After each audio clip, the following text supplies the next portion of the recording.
No. Alright, you know what? I'm gonna go again. We're gonna get it right this time. Let's go. Alright, so every resource you need to learn this game will be linked in the description of this video. If I miss anything, let me know in the comment section and I'll try to add it. Alright. So to start the run, I first have to mention this. If you look on the splits on the left side of the screen, you'll see the names of the levels. Jellyfish Fields 3-1, Downtown 10-4. Those are the numbers of spatulas and socks that you need to finish each segment. So Jellyfish Fields, when you finish, you should have 3 spatulas and 1 sock. When you finish Downtown, you should have 10 spatulas and 4 socks. Okay? So we're going to start the run now. To start the run, the rules say you have to start on selecting no for autosave. So when I hit no, it's going to start. Now we start. Nah, I'm not going to put chat on screen. It's fine. I'm also not going to explain how to do the simple stuff like collecting the shiny objects to unlock the door for the closet, because it's really just not necessary, and you guys probably have seen runs of this game before, or you've played the game before, which is why you're interested in speedrunning it. So I'm not going to explain the simple stuff, only the important stuff. Now, speaking of important stuff, this next thing is very important. You're going to need to know how to do this, and you need to do it every time you turn on the console to practice the game, because it doesn't carry from when you turn off your console. So yeah, this is called disabling the hand. So you're going to lay next to the taxi pad facing this direction. When it pulls you over, you're going to accept the prompt by pressing the accept button on whatever your console is you're doing. So PS2, I think that would be X. For Xbox, that's A. For GameCube, that's A. You're just going to lay again and wait for it to drag you over. And if you did it successfully the first time, it should drag you into the loading zone with the hand on the screen. If you did that correctly, then you should be able to jump out of bounds in this next part. So we're going to make our way over to the pit where we're going to do our first trick. We can't jellyfish today. I'm going fishing for robots. And I have to explain a few things about jump spacing and platforming in this game, just so you have some basic fundamentals. And you can refer back to this at any point if you're having trouble doing any jumps or skips in this game, because I think that this is extremely important to know when you first start learning. So the biggest thing you have to know right now is that tapping the A button gives you a little bit lower of a jump than holding it. You see the difference when I hold down the A button versus when I tap it. You can do this for both jumps too. You can do a little tap jump and a full jump and a tap jump, 2 full jumps, 2 tap jumps. You can do all that stuff. So they're all different. So however long you hold down the A button or whatever your jump button is matters a lot. Now, spinning. You may have already figured this out already, but if you do a spin in midair, it kind of carries you. So again, if I jump once, I land like right here. If I jump and do a spin, if I jump and do a spin, I land all the way out here. See how much more distance I covered? If you do the spin twice though, it kind of just sends you straight down. You don't get any more distance off of that. So remember, 2 things to remember. You can hold down the A button to give yourself more height on your jumps. And you cannot do the spin more than once in midair without falling. Now, doing it twice has some uses to fall faster in some parts, but that's more advanced stuff. Don't worry about it for now. Just know that if you do this twice, you will fall faster. Now, the third thing, and probably the most important thing actually, is that if you walk off this ledge, you can jump off the ledge. You kind of see how, like, when I walk off, I'm doing my jump off the ledge instead of jumping here. So you can extend your distance even more by walking off and jumping. If you walk off too far though, that'll happen. So make sure you're not walking off too far. Now we're going to use all 3 of these things: jump height, spinning, and walking off the ledge, to extend your jump to be able to reach this sock over here. And there are going to be a lot of other things like this in the game you're going to have to jump across, but this one's probably the most important one to understand because it's the first thing you do in the run, and it's going to set the tone for how you learn the rest of the game's platforming. So walk off, hold down both your jumps, and spin. You should be able to get it. So keep trying until you get that. It's really important that you do. And the next jump is going to be pretty easy though. You just got to jump over the spatula. you can spin to extend it as well. And there you go. You have the first spatula in Jellyfish Fields. Pause the game once you do that and warp to Cal Bungee. So if you couldn't get into that pit because the hand grabbed you, make sure that you disable the hand correctly. Refer back to the beginning of the game where I explained how to disable the hand on the Jellyfish taxi pad right after you leave the pineapple. So you can just refer back to that. This next trick is going to let you skip the second part of the tutorial area. Make sure you get this checkpoint first, because if you die, you want to make sure that you respawn over here and not back down there. Keep an eye on this hammer robot. You're going to lure him, stand up, like jump up above that rock there to get him to stand like around there. And if you bash into this cliff and you like touch like right around here, or maybe even a little bit more to the left as well, you can just, here, I'll show you again. Right around here, maybe. If you drown yourself off of that or just die from being hit by him, you'll respawn up on top of this cliff. And you can skip the first part of the game. The second part of the first part of the game, rather. And if you get that checkpoint over there, if you fail to get the checkpoint up here, then you'll respawn over there instead of all the way back down there. So make sure you get the checkpoint. And for this button, if you jump and spin into the wall, you can just kind of hit it from behind. Push, push, push, push. Alright, so if you're paying attention to your spatula count and your sock count, you should notice that we have 3 spatulas and 1 sock at this point. See, 3 and 1. That means you pause the game, go to Bikini Bottom. Oh, I'm quick! And you're going to hear, well, I'm quick for every one of these splits because, yeah, that's how my best segments operate. Alright, so now you're in Squid's house. You gotta just jump 10 times. I usually just do double jumps too because they count as well if you're jumping over the right threshold. But once you do that, just pause the game, go back to Bikini Bottom. This method for climbing Squidward's house is really easy. So to climb Squidward's Tiki, or Easter Island head or whatever, jump on top of this little missile thing, jump to the edge of the nose, and then jump to the ear and grab the ledge. Very simple, probably the easiest way to do it. But make sure that you're extending your jumps by holding down the A button. If you don't extend your jumps by holding down the A button, you'll get like this. You don't want that. Hold it down to make sure you get it the full height. And you can just climb up here. Again, like from here, jump over to this little eyebrow thing. Get on top of the balloon. There's a spatula on top of the pineapple. Now that you have 5 spatulas, you can enter downtown Bikini Bottom.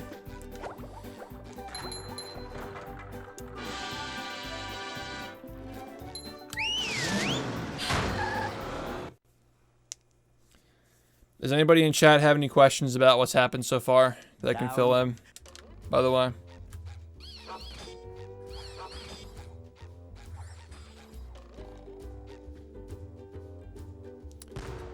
Actually, we don't need to get this Tiki because of SBA, right? Okay, so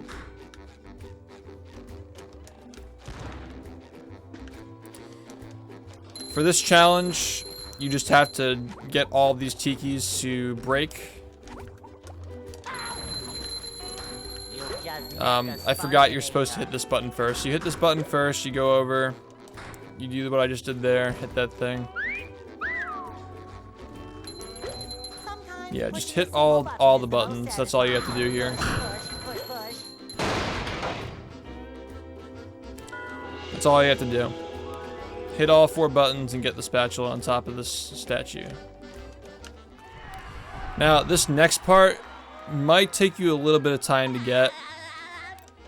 I would recommend destroying this tartar sauce dude over here to make sure that he doesn't mess with you when you try to get across this, but he's gonna try to do that, yeah. So just get rid of him. You're trying to get across this gap over here, and to do this, you need to make sure you're not walking. If you walk over the line and jump, you're already expending your 5 seconds. Just because you disabled the hand does not mean the hand can't come back. If you stand on this sand for more than 5 seconds, the hand will return, and then you have to redisable it. So again, like if the hand comes back, you have to go back to the Jellyfish Fields taxi pad or the downtown taxi pad, whichever one you want, and redo the hand disable. So make sure that you don't re-enable the hand here. And you'll know if you do, trust me. So just follow this movement to get across here. Make sure you're jumping before you go over the line to make sure that you're not touching the sand.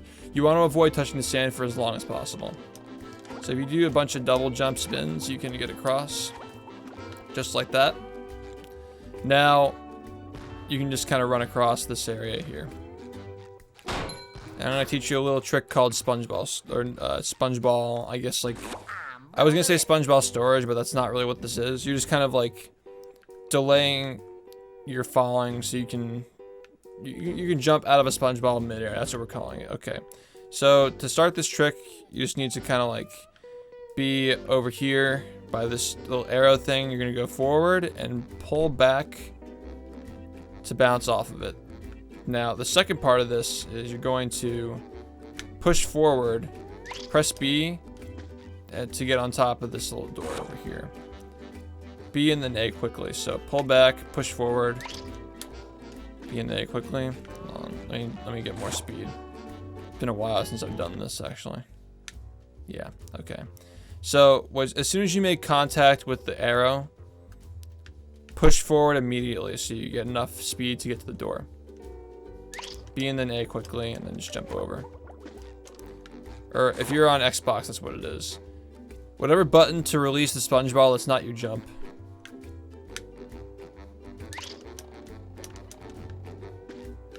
Yeah. I'm just gonna destroy this to show you one more time. If you go like up here, pull back as soon as you touch it, push forward. Or you can even push forward even earlier than that. But that's all you gotta do. Talk to Gary to open up this part to get up to Sandy. If you're on Xbox, you can just pause the game and warp to learn Sandy's moves, but if you're not, you can just climb up here and switch to Sandy. Now, I've already destroyed it, but you want to destroy this tiki over here, Sandy, so you can get up on top of this gate.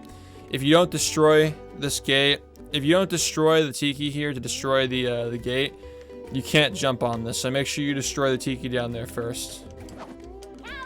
And now you can just jump on top of this cannon and glide across to the first spatula here. The final spatula you'll get in the streets, actually.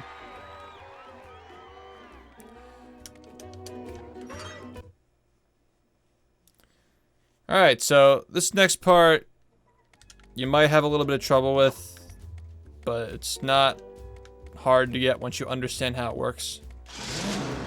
There's an invisible wall above this building over here. So you need to make sure you're staying super low to the ground. Like if I go too high, it's gonna wall me off. See that? So just kind of follow my jumping pattern here to stay really low to the this area. You can get on top of it. So if you, again, like even that's like, it's honestly kind of hard to miss it. But you want to try to stay as low to the ground as possible. Remember what I was saying about the spinning to extend your jump? You gotta use that here too.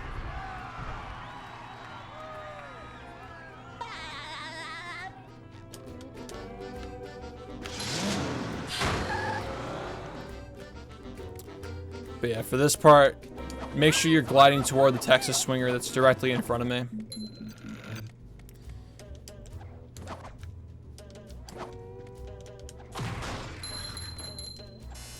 Alright, so stand on top of this little peg here for the gate, the fence thing. If you can't stand there that long though, you'll get hit. So do 2 jumps and glide over here. If you mash the B button to grab this, you can kind of like attach to it. If you're having trouble with that, you can just go around the casual way, which is just like going down there and going up and around on this thing. But that's how you would get around here like that. You can cut across like this too. Maybe get the checkpoint if you're new.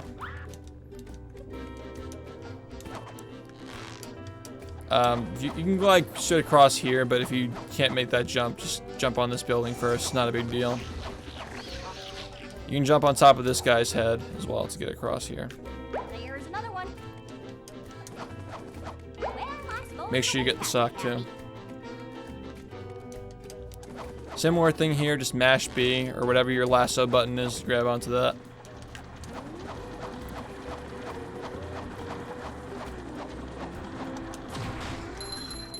The reason why, and people always ask this, the reason why we switch to SpongeBob first is because when you get the spatula, it turns you around. And it takes more time to turn around twice to get that.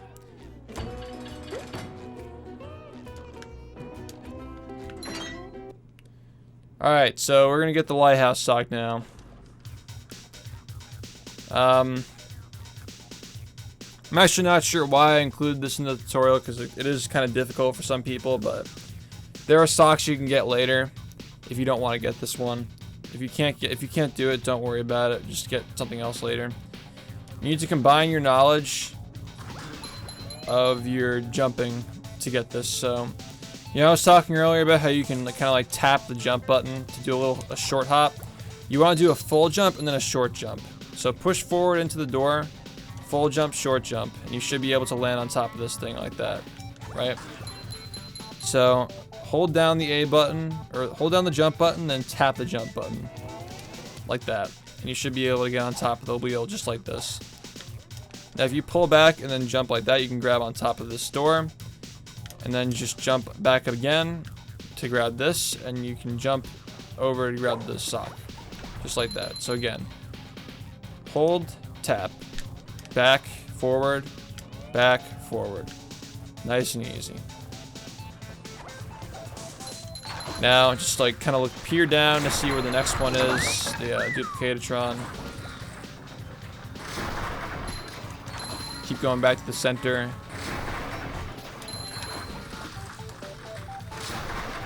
Now when you get to this one, go this way, the way that the floor is pushing you. That time there was one that spawned there though, so yeah, just hit him first. Honestly, this area is pretty self-explanatory though. You just have to destroy all the robots to win the fight. There's nothing like the smell of bubbles in the morning. Smells like victory. And once you get this spatula, you should have 10 spatulas and 4 socks.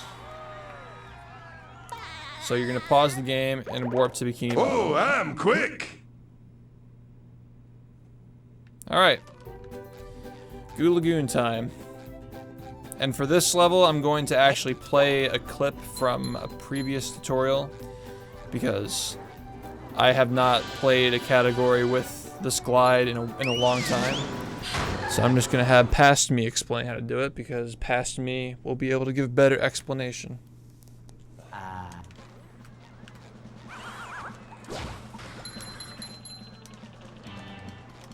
Again, remember that jump spacing knowledge. Get past these jumps.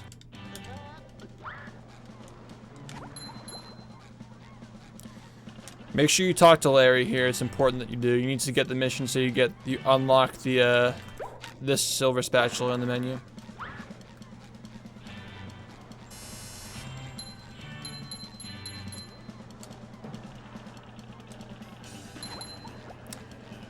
Alright, so now that we're here, I'm going to play a video that'll teach you guys how to do this trick. I'll just pull that up right now.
So here is Past Me explaining how to do this.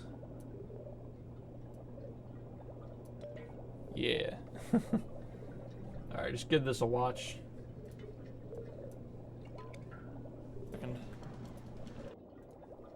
Alright, so it's been...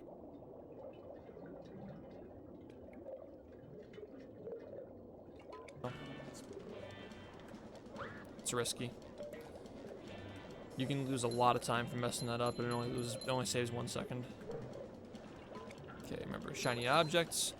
Alright, this is the newer trick in the run, early towers glide.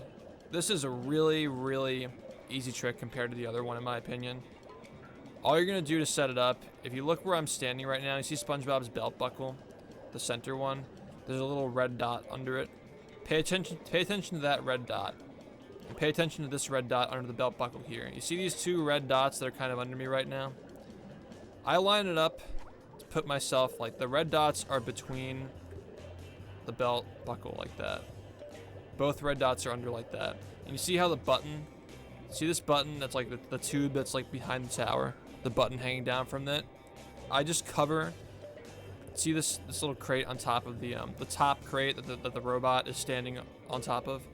I want to cover the entire top crate with the button, but I don't want to go so far as that, like, the button's like here, making a straight line to the bottom of the crate or overshooting it like that. So see how, check out the crate in the background and check out where my button is in relation to the crate. So this is the setup. So now I'm going to do 2 full double jumps and a spin. Delay my jump a little bit. That was a little bit too much. Again, it's hard to do this while I'm explaining. But it should be like this, kind of.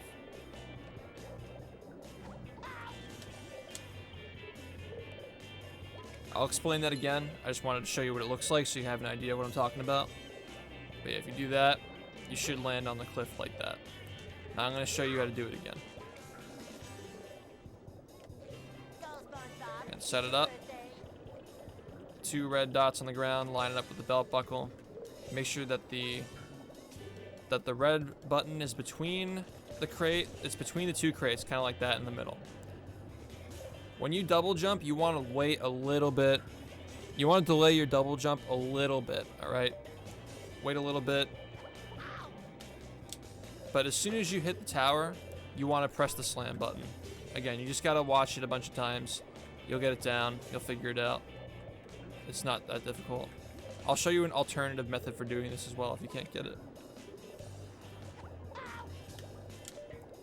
Again, like that time, I waited too long to slam. Trying to show you some. Another thing too is that, like, sometimes you'll mess up like this. Do you see what I did wrong there? Just take a second to think about, like, I ran like this, or like sometimes they'll happen like this. Make sure that you jump and then turn like that. Make sure you're jumping first to make a straight line. A good way of seeing if you're doing this the right way is just recording yourself doing this and watching yourself, like record with your phone, record with a webcam, capture card, anything. Like anything you have, just record what you're doing, compare it to this. And just see if you're doing it the right way.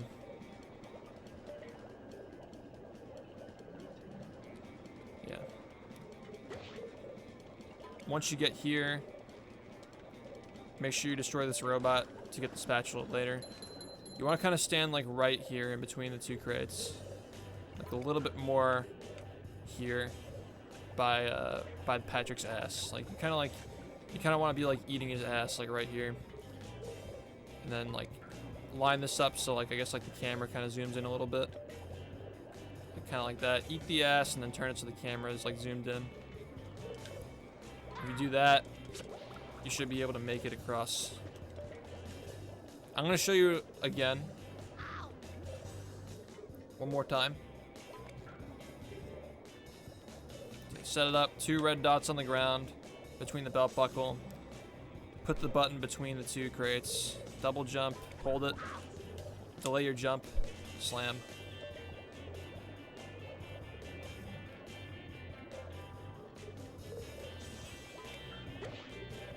Now from here, make sure you hit the robot, because the robot's going to be here. Make sure you hit that. Walk over here and eat the ass. Turn it so the camera zooms in. Full jump, double jump quickly. Mash the Y button.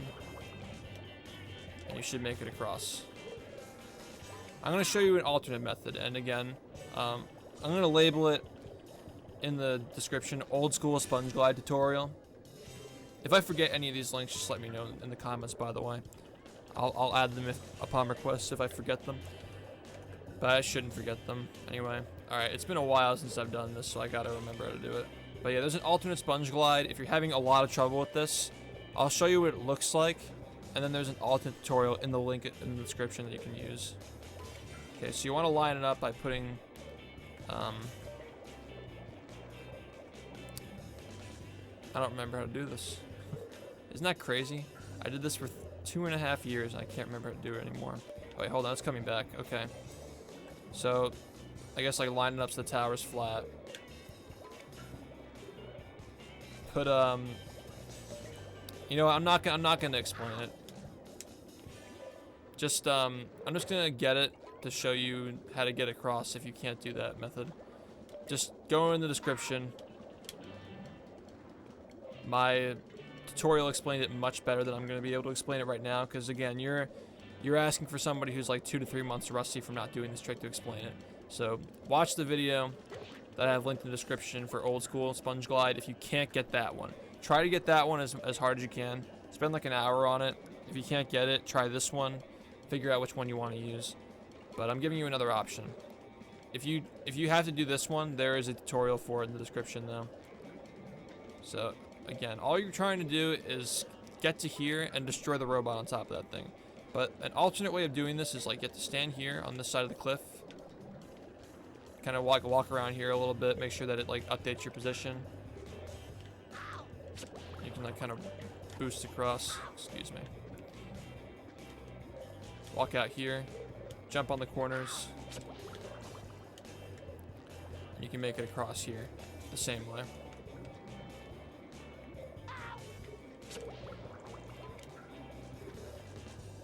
Again, this method is a lot harder, but it's an option if you can't do it the other way. So you can just jump here,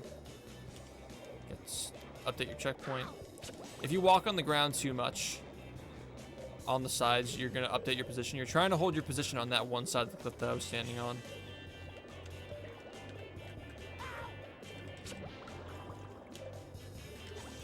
Again, so like you're going to land here if you do the alternate method. You want to like stand here, walk around. You're going to walk around a little bit on this side right here. Jump here, walk around on that side. Stay off the ground as much as possible. And make your way over to that corner.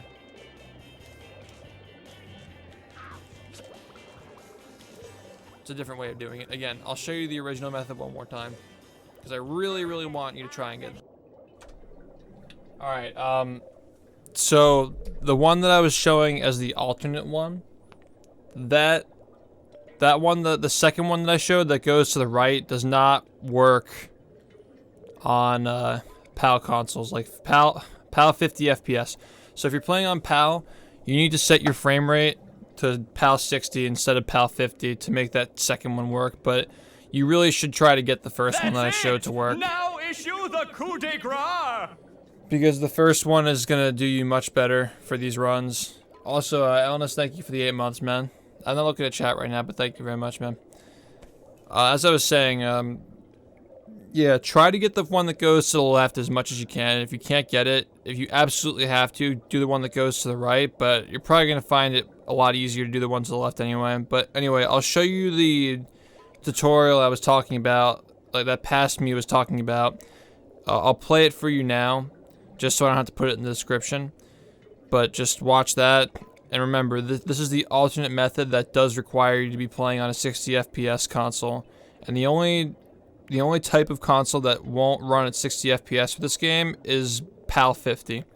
So you can set it to PAL 60 if you can, but if you can't, then you have to do the first method that I showed you, which you should be doing anyway because it's faster and easier in my opinion. But if you can't get it, this is still an option for you. So I'll play that now.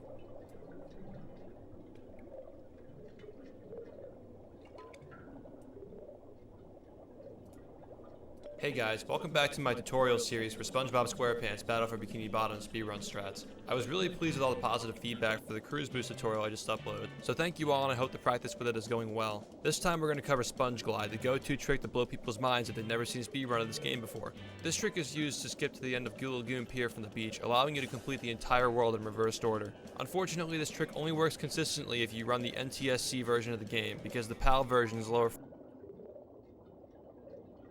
Again, to correct myself, this video is pretty old and outdated.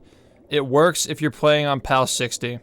PAL 50 doesn't work. So if you can set your PAL console to PAL 60, if you have an NTSC console, like if you live in the United States, Canada, or where, like as long as you're not in Europe, you probably have an NTSC console, so this does not concern you. But if you're in Europe and you have a 50 FPS console, like 50 hertz, PAL 50, you gotta make sure it's set to PAL 60, or just do the first version that I showed you. That's not this one that goes, the one that goes to the left. Frame rate makes the falling slam behave differently. A clear indicator of which version you have should be the box art for the game. Check in the upper right corner of your box art for the version. It'll either say NTSC or PAL. There is another version of this trick that works on the PAL version, however I'm not going to cover it in this video. I might cover it at a later date though. Another noteworthy difference is that on the Xbox version, the cliff and the tower have different collision properties, which makes the trick harder to pull off. The setup I'm teaching here was developed for the Xbox version, but it also works on the GameCube and PS2 versions because it's way less precise on those. To make this perfectly clear, as long as your game says NTSC on it, it will work on GameCube, PS2, and Xbox. All versions work as long as it says NTSC. First and foremost, make sure you disable the hand before attempting this trick. Just sit on the side of this taxi pad, confirm the text box, do it again, you should be dragged into the loading screen by the hand. It should be disabled at this point, which means you're ready to set up the glide. To begin setting up the trick, face the tower and position SpongeBob's right foot against the inner part of this red circle on the ground, like so. Now notice the bus stop in the background. Turn your camera from this position to place the bus stop in the exact spot that I have it here. Once you have this exact vision, you're ready to perform the trick. Also, if you're running on Dolphin Emulator, I highly recommend you make a save state for yourself in this position if you know how to do that. That way you can just reload if anything goes wrong. The first part of performing this trick is crucial, and where many people mess up, so pay close attention. Jump, then turn after your jump has been performed. If you turn before jumping, SpongeBob will reposition himself and your setup will be ruined. Practice jumping and turning in a straight line to get a feel for it. Then continue to the next step once you feel like you're getting as much distance as possible, and also jumping in a straight line. Also, make sure you're holding down the jump button fully to get maximum height out of your jumps. For the next step, the farther your jump goes, the faster your glide will move. Jump, turn, double jump, and spin to land in the goo.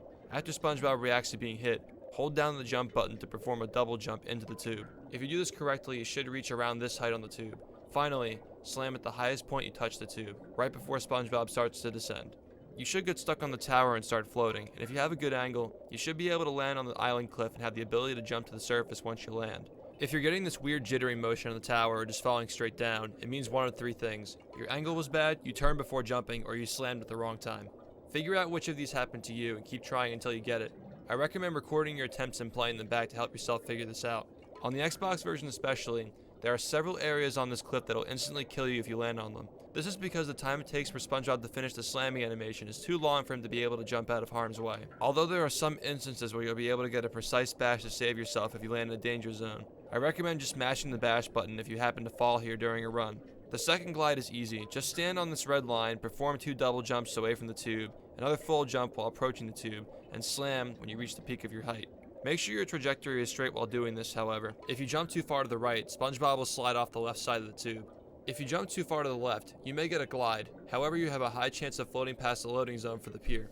Doing this successfully will send you into the loading zone, putting you right outside of the bumper boats in Goo Lagoon and ready to sequence break the rest of the world.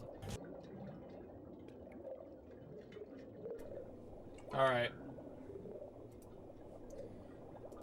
So another thing there too is you have to make sure that you get the robot. You have to destroy the robot on top of the crates. Also, yes, the second one seems like it's a lot harder, which in my opinion it is a lot harder.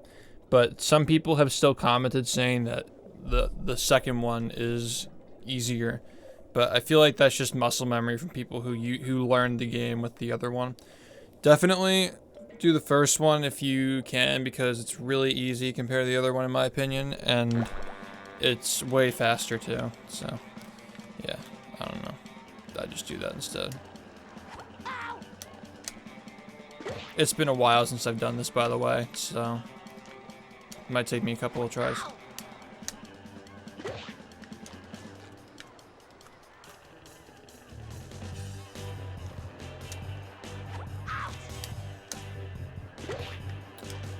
Yeah, I mean, this is exactly what I'm talking about. It's been a long time.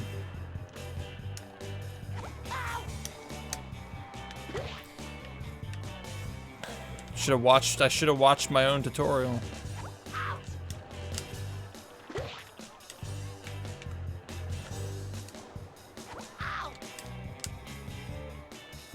Yeah, there you go.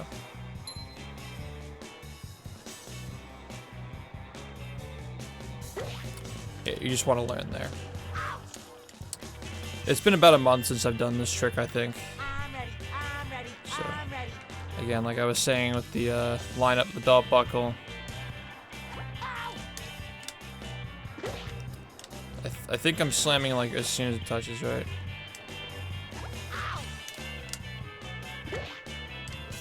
It's been so long.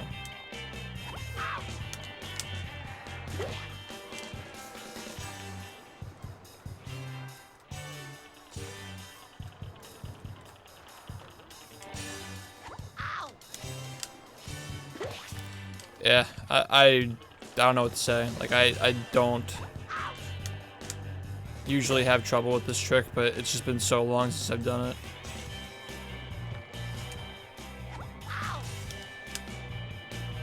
Oh, okay, I wasn't waiting a lot. See, I just got done watching the tutorial for the old sponge glide. That's the thing, is like, this trick is so... It's just the jump timing is so much different that I really would just recommend just learning this and not the other one.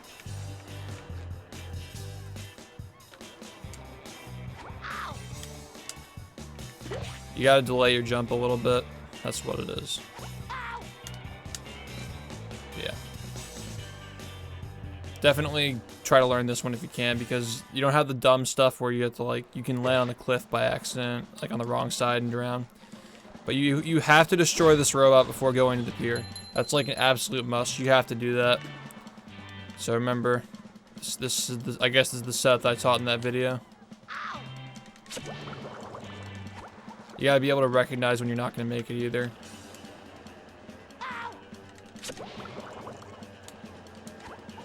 Yeah, I would say just learn this one. But remember, like, if you do that other setup that I taught, if you can't do that for some reason, you have to do this to get here and destroy the robot. Like, you can't just leave without destroying the robot.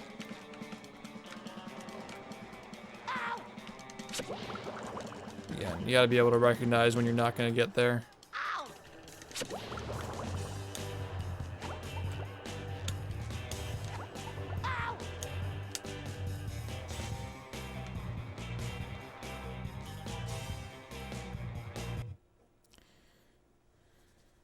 All right.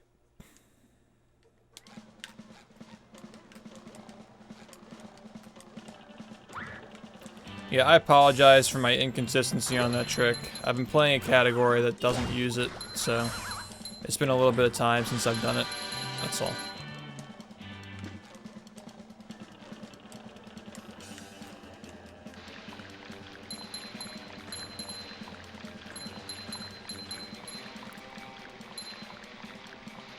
Remember to space your jumps on this one too. You can jump around these tikis if you want, but yeah, you just gotta get under the pier. And once you get this spatula, just pause the game and warp to this. And you'll appear as Patrick.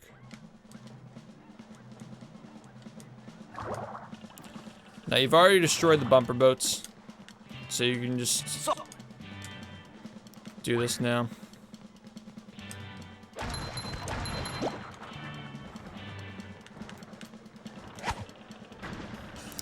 And he should give it to you.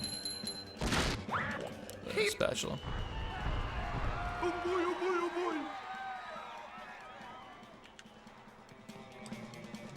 The rest of this is just kind of backtracking. Or not backtracking, but doing the level in reversed order.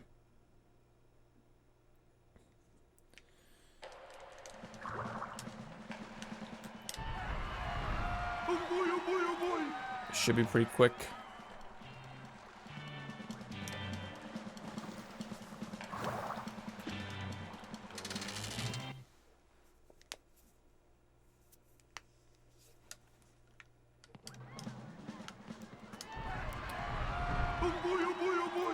Oh yeah. Yeah, from here, pause the game and warp to connect the towers. And then if you remember, if you destroy the robot over there on the crates in the distance, then you'll get this spatula for it. That's why you have to do that. Anyway, you should have 15 spatulas and 5 socks, so pause the game, warp to Patrick. Oh, I'm quick. Alright, so for this segment, as long as it's highlighted on Robo Sandy and I'm in Poseidon, I'm not going to mention anything important past this past the first phase of the fight. So all I'm gonna mention here is that if you approach her in the center of the stage, she jumps faster. The rest of this boss fight is pretty casual. So from this point until the end of the Poseidon fight, I'm not going to mention anything important. So you can, if you're watching on YouTube, you can just skip to the end of this fight if you don't want to watch it. That's fine, because there's nothing else for me to teach you in here. It's more like intermediate level strats that I'm not going to worry about. The robot better change tactics and fad. Dome clip in any percent, yeah. That'll happen. Bling! The old clothesline move.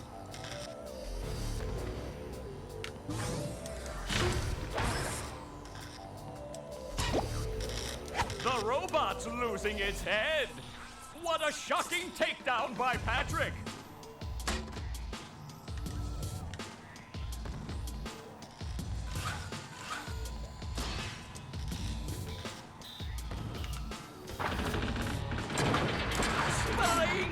The old clothesline move.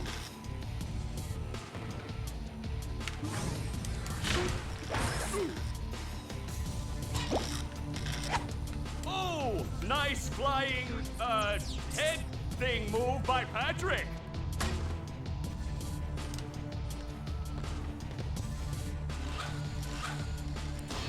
Can't wait to turn on that video for SBA and let it sit for like 20 fucking minutes.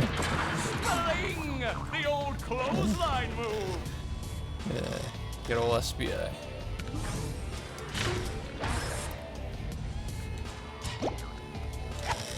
Wow, I've never seen such an electrifying match.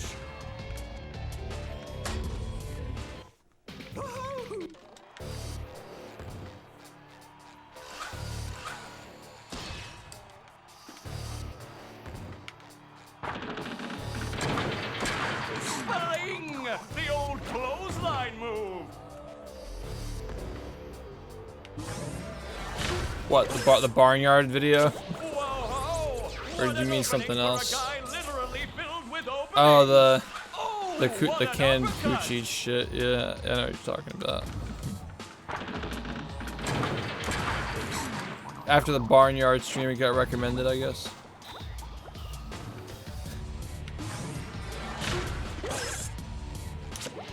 Nice move by SpongeBob. This match is just about over.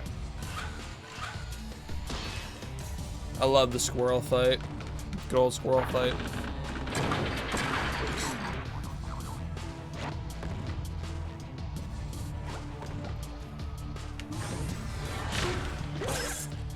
Alright, time to start talking again. Oh, I'm quick. Alright, time for Bikini Bottom. Now in this segment, we're only going to get 2 spatulas. And you can bowl into doorways to save a little bit of time. Just a little tip. Just pay attention to the order that I destroy these robots in, because it helps you go in this direction in this order. But again, it's going to be different every time, because this level has a ton of RNG in it. Tree Dome. So don't worry too much about being exactly as I am here, because odds are, depending on your luck, it might not be possible. But the same general direction will do. Alright, so for my next trick, I'm going to show you guys a video on how to do sponge ball storage. So we'll get that started right away. Let me. Actually, instead of walking to the door there, that was autopilot. You want to warp to top of Shady Shoals after defeating the robots in Sandy Street. So I'm gonna show you guys a neat little video on how to do the trick.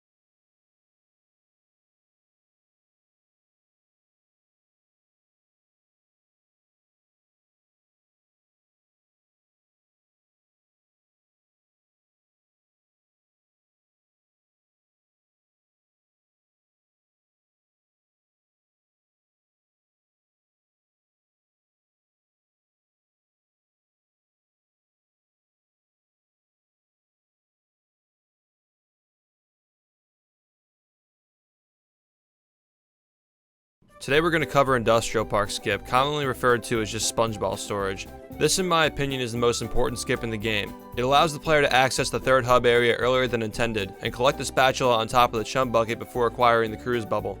This is extremely important as there are many spatulas accessible to the third hub area that can be collected quickly without using the cruise bubble, which we do not have access to at this point in the speedrun. Accessing these areas early means that we can use the cruise bubble and cruise boosting to finish areas like rock bottom and jellyfish fields later into the run, far faster than we'd be able to do without these powers. Before beginning, make sure you know which button on your controller is used to lead the sponge ball other than the one you use to jump. I know on Xbox and GameCube it's B. Remember which button it is, as you're going to need to use it later. Just going to go over some fundamental knowledge here. SpongeBob cannot transform into a sponge ball while performing another action. Rather than instantly transforming, he'll wait until his current action finishes, whether it be a spin, a bowl, a slam, or whatever. Now, interestingly, one of the actions that can delay the SpongeBob transformation is actually the crouch that occurs when SpongeBob lands after performing a double jump. So if you double jump over a sponge ball and land on it, you'll delay your transformation until SpongeBob stops wobbling from the landing. This next part is very important, so pay attention. You can cancel SpongeBob's wobbling animation by walking after you land. This, however, is bad for the trick. If you cancel the wobbling animation by walking, SpongeBob will immediately transform into the sponge ball because walking is not an action capable of delaying the transformation. However, if you jump to cancel this animation, SpongeBob will not transform. And if you do a double jump and land without walking, he will start another wobbling animation. See what I'm getting at here? If you double jump into the sponge ball, double jump out of your crouching animation and land without walking, you can string these jumps together while storing the sponge ball as long as you're only moving while you're in air.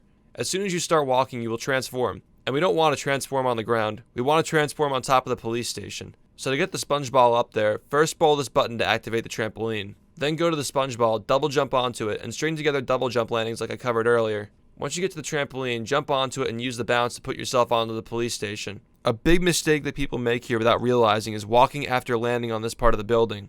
Remember, jumping on the trampoline will not delay your transformation.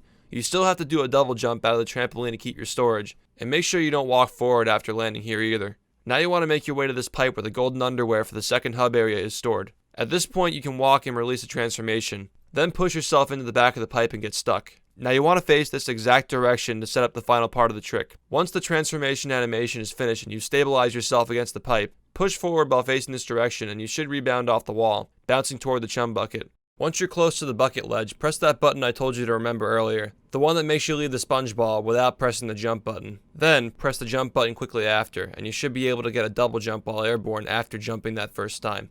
For example, on GameCube, you press B and then A quickly after, and you should be able to get a double jump after this jump. The window for pressing A after B is extremely forgiving. This is probably the hardest part of the trick to get down, but it still really isn't that bad. This is actually one of the easier tricks I'll cover in this series, but it is definitely the most important to know before attempting a speedrun. Check out the full playlist of these linked in the description if you're interested in trying more tricks or just want to go right ahead and learn the full speedrun. As for the rest of my channel, I usually upload my own full speedruns in various categories including any percent and 100%, along with other tutorials and occasional casual playthroughs of other games, so definitely subscribe if those things count.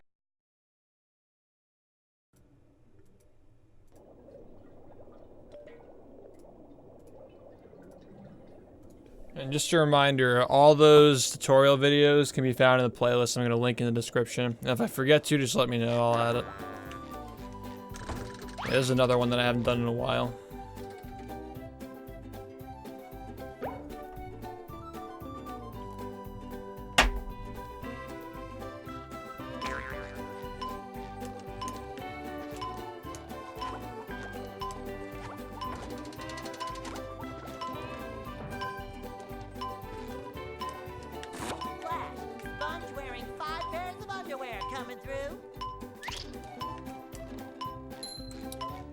All right. So remember to jump down from here. And by the way, you can get the underwear on top of the Krusty Krab sign if you want, but you really probably won't need it. You can though if you want to. Talk to Mr. Krabs so you unlock this warp. But you're gonna pause the game and scroll down to Goo Lagoon. Clean out the bumper boats. That's where we're going now. When you have 18 spatulas, 5 socks, and the Krusty Krab warp that I just got from talking to Mr. Krabs, you're gonna warp to Goo Lagoon, clean out the bumper boats. Oh, I'm quick. All right, and yeah, sorry to do this again, but you guys get to watch another Past Me video from earlier in the stream where I explained how to do SBA. Because I thought I explained it pretty well on that, so you guys get to watch that for a bit. Not sure, Bullskull.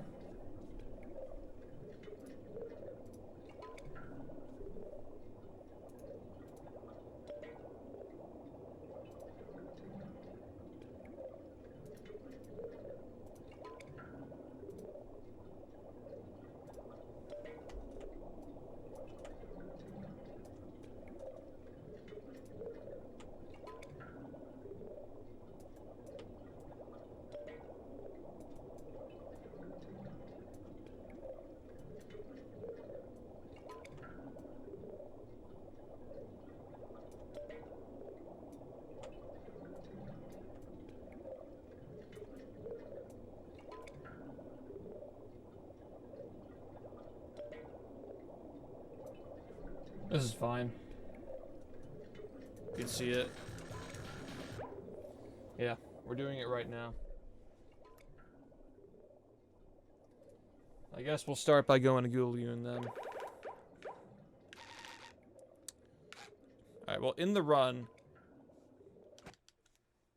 I guess I can just show the trick then, because I'll go over the routing for whatever category it is, but you can just warp to any spatula in pier if you want. I usually just warp to the bumper boat spatula, but there are bus stops all around the area, so you can just switch to Patrick from one of them.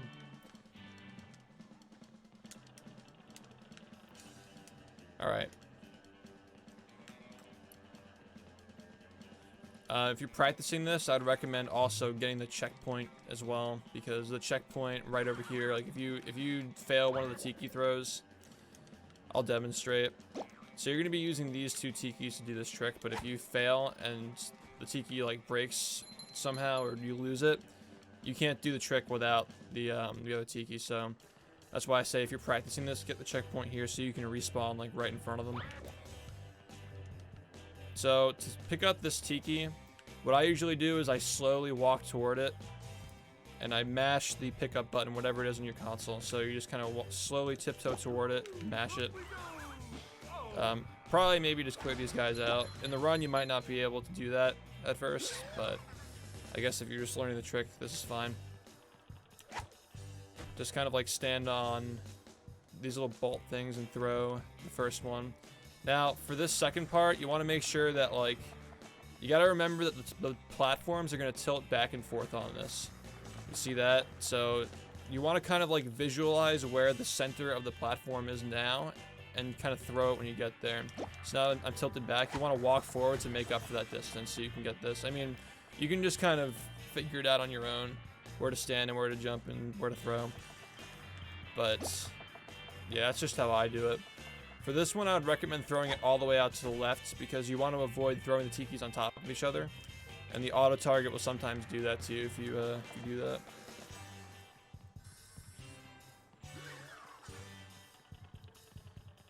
So then you just get the second one.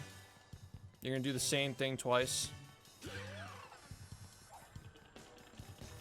It actually is faster to throw both of them on the same like path, like to go back and get the other one during the like it's actually faster to bring them both over at the same time, but you run the risk of throwing them on top of each other, so I wouldn't worry about that for now. Anyway, you have these 2 tikis here, so you're gonna take the first one. Also, make sure you disable the hand first. If you don't know how to disable the hand, I'll just show you after I'm done with this. So make sure you have the hand disabled, otherwise if you jump in here, the hand's gonna grab you. Wherever you throw it, you gotta kind of figure out this on your own, I guess. Like, wherever you throw the tiki, you gotta figure out how to pick it up again. If it falls into this little gutter over here, you can pick it up and stand under this ramp, throw it, and it'll kind of go on top of it. But you gotta figure out how to maneuver the tikis around. That's just part of the trick. It gets a lot easier once you get used to it, though. Alright, so this part of the trick, you're gonna zoom in your camera and kind of walk Patrick to the center. You want to kind of be facing this way a little bit crooked, facing this way, and kind of get into the center, so he's facing slightly to the left. And the reason why you're going to do this is because the angle on the control stick I'm going to input to put him in the right spot, he's going to be coming from the left side, and if you have him facing this way, if you pull back on the control stick, he's going to turn around from the right side, so you don't want to do that. You want to come in from this way just a little bit. So stand here in the center. Now you're going to turn the control stick, the camera stick. You see this, the hole on the top? See how there's a little angle, like a little vertice, like right where the stone is popping out of the top in the turquoise area. The little darkened red area, there's a little like cave-in part where the two lines kind of meet. You're trying to get that part like in the center, almost, kind of like this, a little bit more. You're trying to kind of get that to be like, you're doing this so you can line up the two circles that you're looking at, the two red circles, or the magenta circles, whatever you call them, to be lined up in the center. Now that you're like this, you need to very slightly input a down input on your control stick, ever so slightly that you don't walk. So kind of like, just very slowly go for it, like that. Because you need to turn around without walking. If you walk, it's not going to work. But once you get to this position, throw the tiki. And if your belly is just barely poking through like that, that means the setup worked. And I'm going to show you like how it wouldn't work though. So sometimes if you're too fast, if you're not patient enough, he'll walk a little bit, and then that'll happen. Another thing too is that if you don't, when you pull back like this with this little when you barrely turn, if you throw it like that, I see how it's a little bit crooked and off center, and too much of your belly's showing. That's also not going to work.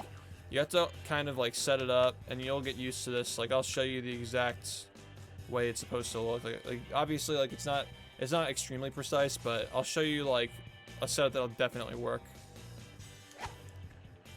That's, see, like I was too far out for that one too. Again, line it up. Again, this one can possibly work, but there's a little bit too much of your belly showing, so I'm gonna try to get the one that definitely works, so you can kind of like strive for that one, I guess. Alright, so the tiki's not facing the right way. I don't really know how to correct this, but this one should be good. I'll try again just to show you more angles that could possibly work. Because I feel like a lot of this is about like experience. This one might work. You gotta be able to recognize all of them. That's definitely not gonna work.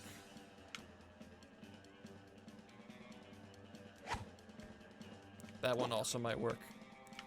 Again, like you kind of get like the pattern here, like his belly is like kind of sticking out. I'm trying to get the best one. That might not be right. Yeah. You just gotta play around with it. See how I walk there? It's not gonna work.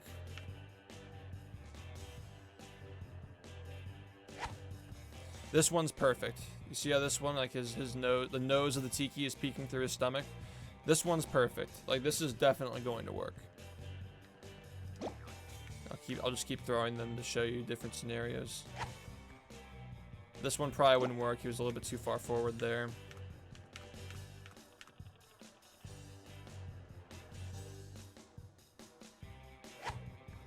This is definitely going to work. See how his belly is between the brow and the chin? Kind of like enclosed in there. This one's also good. Anyway, I think I've shown you guys enough. You've seen pretty much most of the scenarios that'll happen, but yeah, the tiki should be right there. So now you can unzoom if you want. Now this part is actually like surprisingly important. If you throw the bowling ball from here, I find that the bowling ball takes more time to move to the hole in the correct spot where you're trying to throw it. Because if you're, when you throw the ball, you're trying to wait for the ball to go like right here in the upper right corner. That's what you're waiting for. But if you throw it from like all the way over here, I find that a lot of the time, it takes the ball longer to roll into that spot. So if you throw from like the center over here to the left side of the gutter, and then on the way back, you switch to Patrick, I've noticed that it goes into place a lot more often. So like if you take a look at this, see how it's rolling into place? That's where you want it, right there. Now, I'm actually going to throw a ball again to get rid of this so I can show you.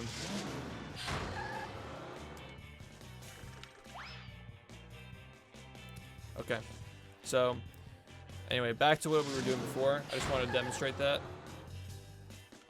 So now that you see that the tiki's in place, before you switch to SpongeBob, you can pick up this tiki, stand on this board of wood right here on these little nails, like see where I'm standing, like in the little cross between these, throw the tiki. It should land on top of the ramp here, so you can pick it up.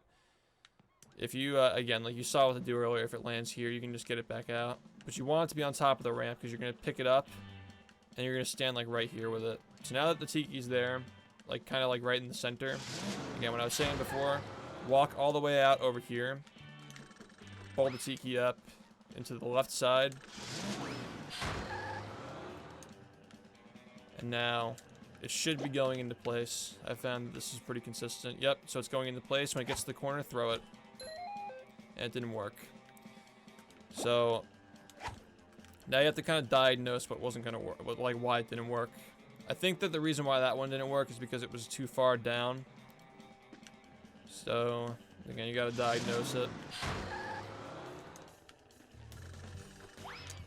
Again, I've been failing this trick a lot lately. So that's probably part of why I didn't get it. It could work in that corner too. So I'll just try that.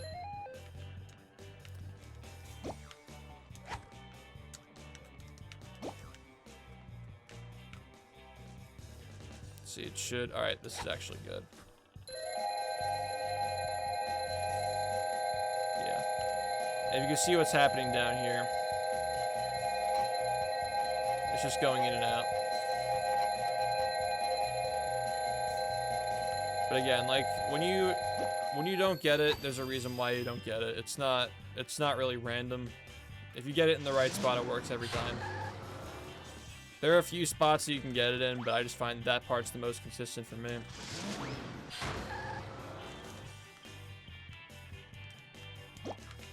So again, oh yeah, I forgot to mention, I kind of stand like on the edge here, with his left foot kind of in the part of the arrow. See how the arrow is facing his foot.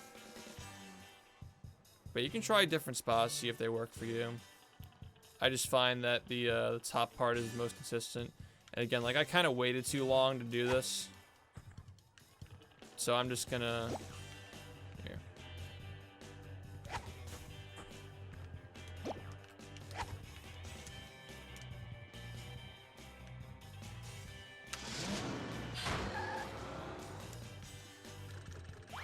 Get rid of this ball.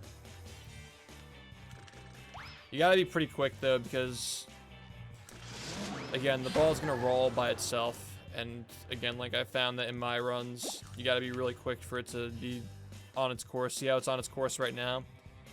It's right up in the corner.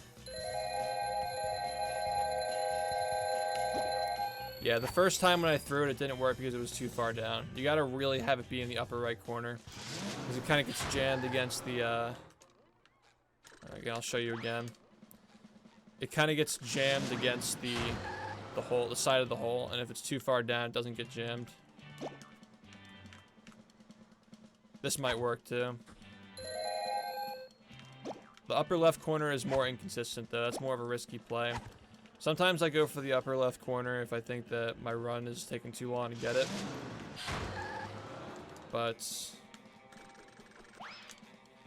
yeah, the upper right corner is definitely the one that works the most often. So I'm just going to do that a bunch of times to show you it's pretty consistent. So that time it's going to the left. I think I just stood too far to the right with the bowling shot for that to not work. But it should be going back up now. I've been doing this trick for about 7 or 8 months now, I think. And I've gotten better at it as I've done it more. It's just kind of hard to get used to.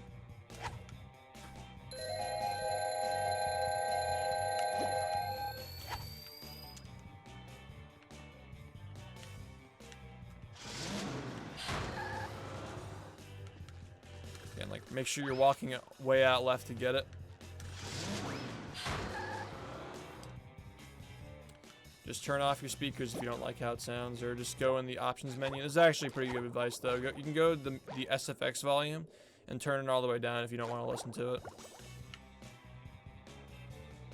But if you're in the middle of a run, just turn down your volume if you don't want to listen to it. It's really not bad anyway, though. I'll show you bottom corner, because this works occasionally, but it's probably the least consistent. Bottom right. Yeah. It's the reason why the bottom one is not as consistent is because it's too far down the ramp. You know, like if it's going to get crushed and pushed out of here. But when it gets stuck in the upper right corner, it's got nowhere else to go. Yeah, I PB'd by 19.5 seconds. But again, like if you bowl in a specific spot with specific power, you just kind of experiment with yourself. Like figure out the ball's pattern based on where you throw it, and you'll eventually get it. So like that was awesome. That was fucking awesome. That's like basically what I try to go for in runs. You gotta kind of just play with it a little bit. It's very field-based. Again, if you're new to the game, it's not really important how quickly you get it, because I've been working on this trick for a pretty long time. But yeah, you gotta kind of figure out the angle to throw the ball in so it rolls into the right spot, like wherever you want it to. That time I kind of missed it a little bit. But there is a consistent way of doing it. You just got to figure it out. And again, like, this is a trick that not a lot of people do in runs up until this point. So it doesn't have like that great of a setup. But I find that what I do here works for me. Again, this might not work because it might be a little bit too low, but I'll give it a try. That might not work. It still worked. It's really not that precise. That first one was kind of a fluke, honestly. I don't know why that one didn't work, I guess, if it wasn't too low. But I still think it was just a little bit too low. Yeah, I'm just going to do a bunch more so you can... The setup is pretty field-based, so you got to kind of see a bunch of scenarios to get more experience with it. When I'm learning a game, and I like watch a run to kind of like get a feel for it, it kind of sucks. Like, again, this probably won't work because it's too close to the bottom, but I'll show you anyway.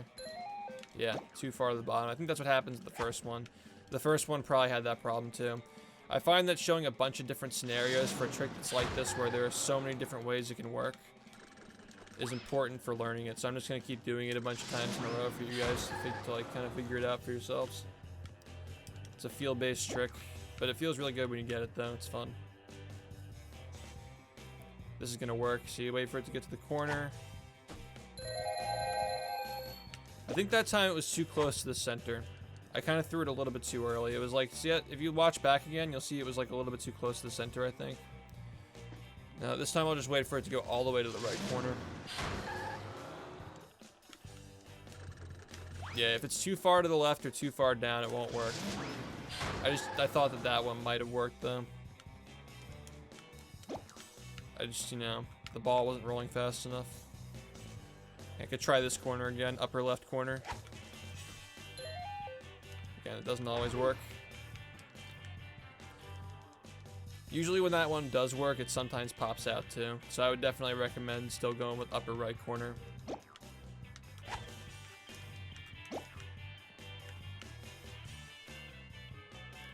This is probably risky, but I'll try it anyway.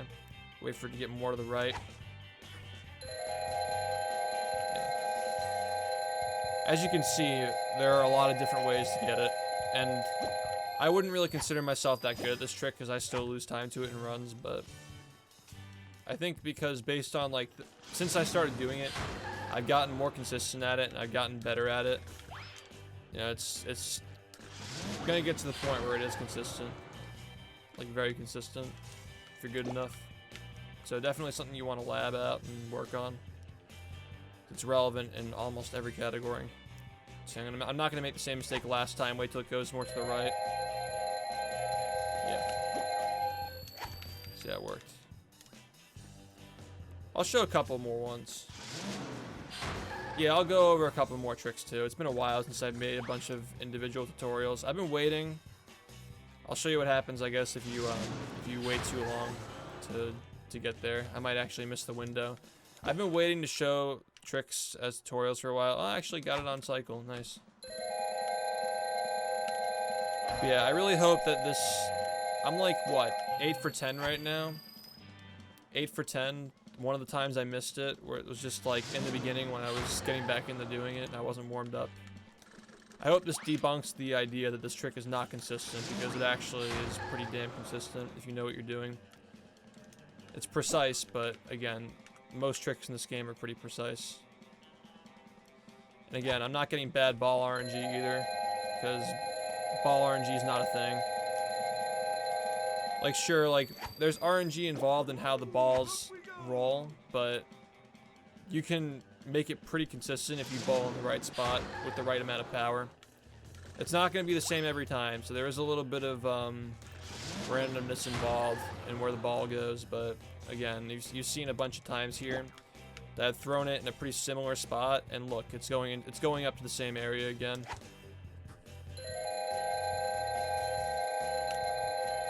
So yeah, I hope more people see this video and get more motivated to learn how to do this trick, because again, I think I made it look pretty easy after the past few tries. Just gotta make sure you're bowling in the right spot. Make sure you do it quickly too, and it'll just kind of go right where it needs to go. Usually. This one might not work, but I'll give it a try anyway. Still worked. See?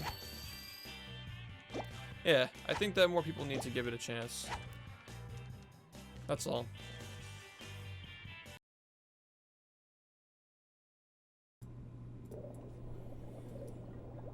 Whew! That was quite a long one. Anyway, yeah, let's do it.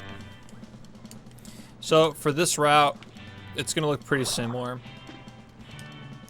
But remember, okay, also I edited these splits so you can see SBA, you see the highlighted thing right now, to 19, 6, and 45k.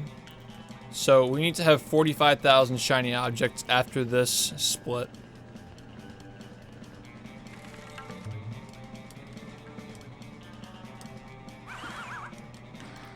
Yep, I'm just gonna do what I did in the video,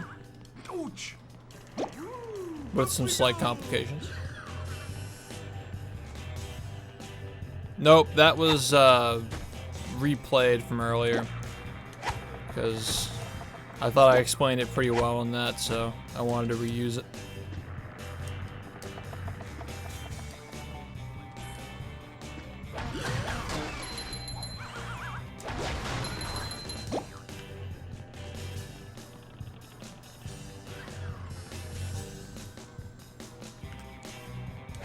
But yeah, this is going to do SBA, but it's also going to do stuff after SBA, so you gotta pay attention to that too. I got a snack while the video was playing.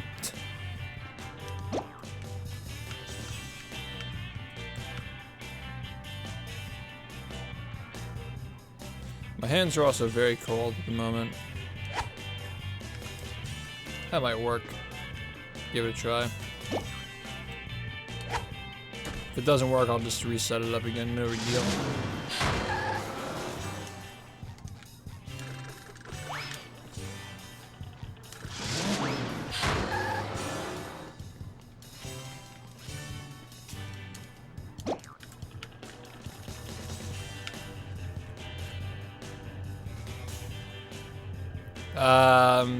I'll give this a try, but it's probably not gonna work. Alright, there it goes. Oops, did not mean to split there. But yeah, alright, so we have activated SBA. And as you can see, by the looks of it going around, it's working.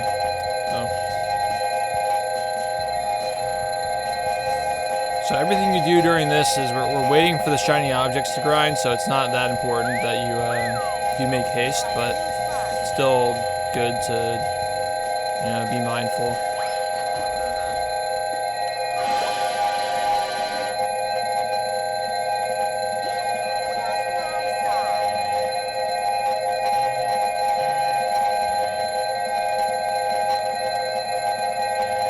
We're gonna go over here and purchase this clam while this is running. Trying to stay in range of SBA. Why is it not doing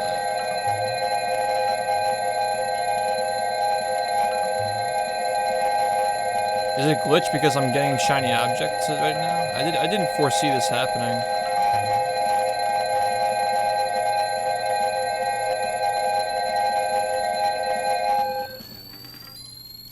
Alright, so you gotta walk out of range for it to work. Actually, you gotta walk a little bit out of range for it to start.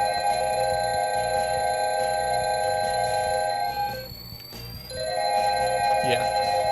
If you walk over here, this is considered out of range for SBA, so you can talk to the clam at this point, and then it brings you back into range after that. So you can't, when the 10's on your screen, you apparently can't use the clam while the 10's on your screen. You gotta walk away a little bit for it to work.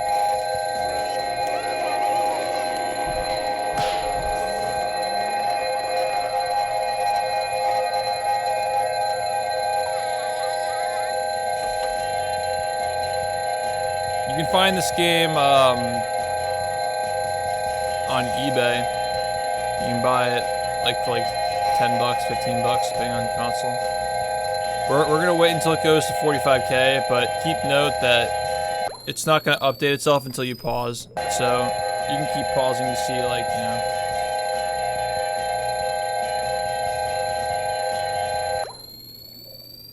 Wait, 45k yet?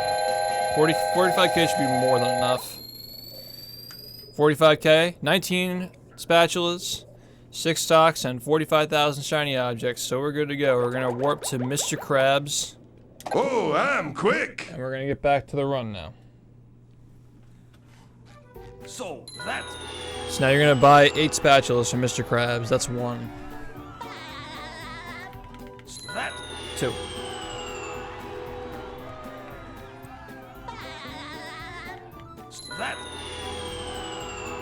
Great. 4.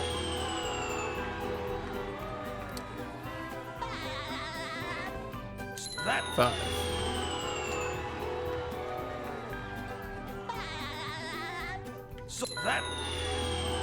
6.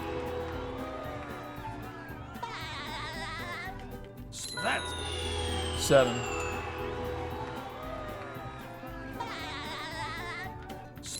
8. Now, you can jump over this statue and hit it at the same time to spawn the sock over it. Remember, you have to hit the statue to spawn the sock. I know sometimes people are confused, like they think jumping over the spatula is what spawns it. I mean, jumping over the statue is what spawns it, but it's actually not. You have to actually hit the statue for it to spawn. Sorry, I'm really cold and tired.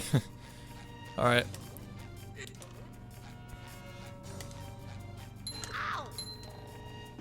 I was purposefully not going for the 1 frame there, just to not confuse people. I don't want people to sit there and like practice that or anything. Remember to space 2 full jumps here. You can pretty easily grab this ledge. If you miss it, you can fall down here and climb up the back this way. There's a backup you can do right here. Oh. It's like right here. Yep. Okay. There we go.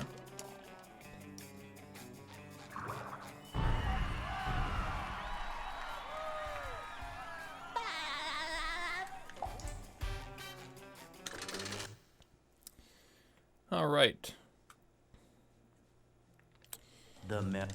This stuff is pretty self-explanatory for the most part, but I think there is one thing that I should mention here. Is how this... Well, actually, you know what? No, this part actually does need explaining. Alright, so talk to Mermaid Man in case you fall off, so you can get the warp to warp back to the final machines if you die or fall off the side. So if you walk up to the edge here and throw this, you can trick the tiles into stopping by walking to the end and coming back for it. And your range for hitting that thing is huge, so if you face it and use the attack button, then it'll break for you. You can run across and throw the melon this way. That's one way of getting it across. But I'll show you a different way if that doesn't work out for you. You can do it this way too. If you just throw it to the center of that platform, pick it up over here. That's another way of doing it.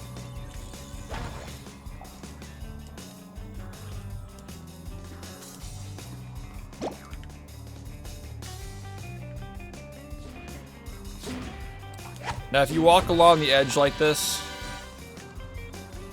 the cannonballs can't hit you, so you can just kind of walk on the side like that. Yep.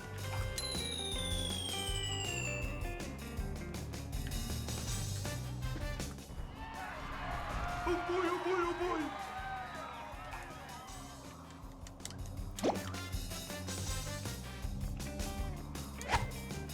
Now this next part, all you have to do is hit all these buttons once. It doesn't matter what order you do it in, so you can just slam on top of them. But if you have trouble slamming, just use the melons to hit the buttons if you need to. But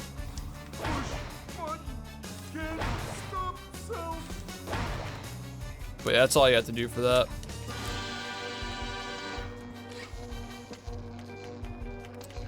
Make sure that you hit this button in front of me, by the way, after you get this spatula. I'm going to play a short video explaining how to do this trick. Alright.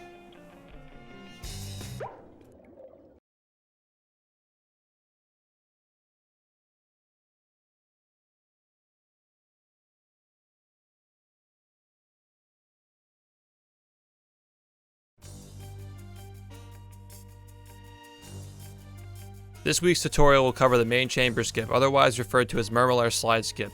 In speedruns of Battle for Bikini Bottom, this is used to jump from the spinning towers of power to the villain containment system, skipping the main chamber and having to shut down the security system. To start, face this direction in front of the slide and walk forward. If you have the correct angle, Patrick should slide into the corner and get stuck. Stay in this corner to build speed for around 5 seconds. During this time, pay attention to this lamp that's attached to the slide in the distance. After 5 seconds, jump to land right in front of this lamp and pull your control stick to the right to fall off the slide. Immediately after Patrick leaves the slide, perform a full jump toward the bridge in the distance. By full jump, I mean holding down the jump button rather than just tapping it in order to maximize your jumps. If you did this successfully, you should be able to delay and space the second jump to reach the gate to the containment system. As you follow over the gate, mash the trigger, button, or bumper that's used to enter. Note that on the GameCube version, entering an area is triggered by pressing the analog section of the bumper, not the digital pad under the bumper. So when you mash on GameCube, try to mash only the top section of the bumper. I've come across people who have tried learning the skip despite having the bridge activated from shutting down the security system. And you actually can learn this trick with the bridge down. Just make sure that you're aiming for the correct part of the bridge with the gate on it. Most commonly, people mess this up by not turning far enough right to reach the trigger. This can be fixed by falling off the slide a bit more before jumping, so Patrick has more turning freedom by being further removed from the slide. Less commonly, people mess this up by turning too far right. This is really easy to fix though. Just take a less extreme angle and make sure you're aiming for the gate. And remember, when you make that first jump after building your speed, make sure you're aiming for the lamp out in the distance. By the way, this area can be pretty dark, so if you can't see what you're doing, try turning up the brightness on your TV. It sounds tedious, but it can help a lot when you're learning the skip. Mermaid main chamber skip is super simple and effective. As far as I know, everyone who speedruns this game uses it. Got any questions regarding this skip or others? Leave a comment on this video or ask for help during one of my live streams on twitch.tv/shift. Subscribe for more videos like this one and updates on future videos. Yeah, make sure you remember to hit this button, by the way.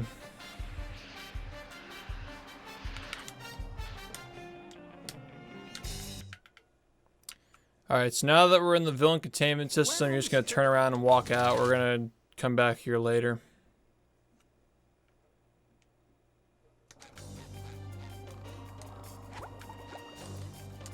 Now, as I was saying earlier about the brightness adjustments that can help you see what you're doing, that's going to be pretty useful here.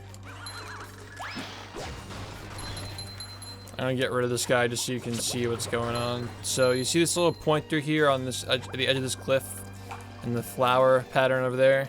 You're gonna do 2 space jumps to land here, and then kind of just jump up and spin into the wall. If you do that, you can get on top of this next level. Now there are a few spots where you can do this next part. You can do the damage boost. You bash into this electricity, jump onto there. You can do it over here as well.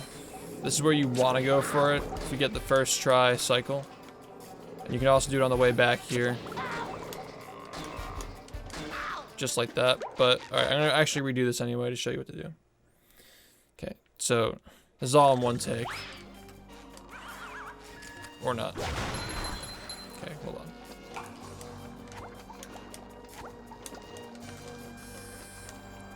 Yep, right on cycle.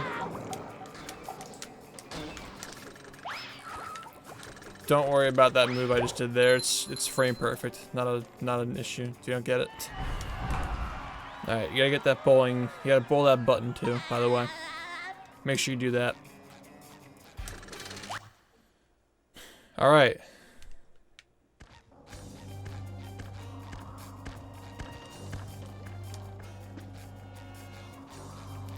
Make sure you bowl this button as well. Don't forget any of the buttons.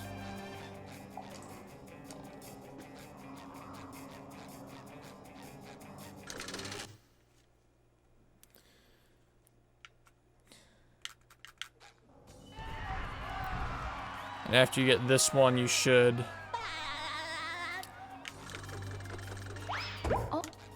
have 33 spatulas and 7 socks.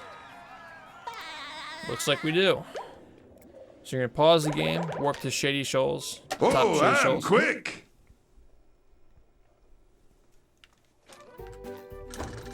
If you jump on top of the trampoline and go over the taxi pad, it saves a little bit of time, so just go for that.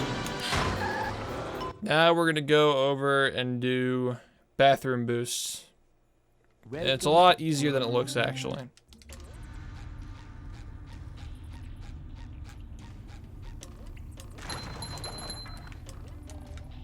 So kind of stand like between these two M's, right? You want to drop down and get hit by this sleepy time, and then stand on top of the sign, and after you get hit, you mash the bash button, so like that. Smash it. That's all you do. It's that simple. If you miss the bash opportunity, then he's gonna start wandering around, and if he starts wandering, you're gonna want to just reload the level like I just did there and go for it again. But yeah, get hit by this. Stand between the two M's, smash the bash button. Just like that. And then when you get in here, you're gonna grab this spatula over here. You should have 34 and 7. You're gonna pause the game, go back to Shady Shoals. Oh, I'm quick! Now keep in mind, you gotta be quick here, because if you don't, if you stand around and wait, these blocks move even while you're these blocks to keep moving even when they're not visible. So make sure that you start moving instantly to go for that block, because you'll miss the cycle if you don't start moving instantly as soon as the level loads. So when the level loads, you gotta be on the move already. Just remember that. Because if you wait around, they're gonna be moving around while they're invisible. So when they appear, the cycle is gonna be off.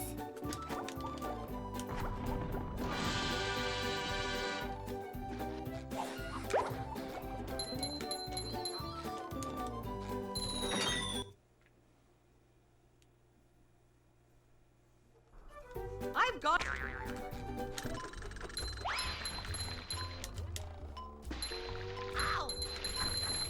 If you hit these tikis on the way, you'll get more shiny objects, and Like the smell of bubbles in the morning. they'll help you Smells like have enough for the toll gates for the rest of the run. But just be careful though, because you don't want to die. For here, push to Chuck, push in his direction until he fires his missile. And once he does fire his missile, then turn to the left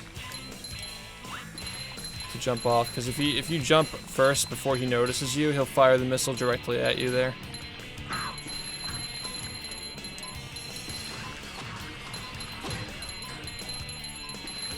The shiny objects you get here aren't really that important because you did SBA and you should have enough for the rest of the game. But it's still good to be mindful of it though.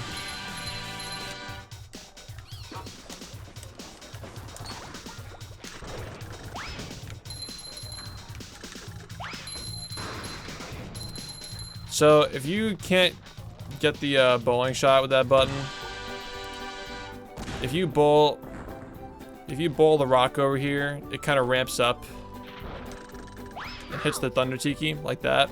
But if you can't get that, just come over here and hit the robot, and then once it blows up, hit the button.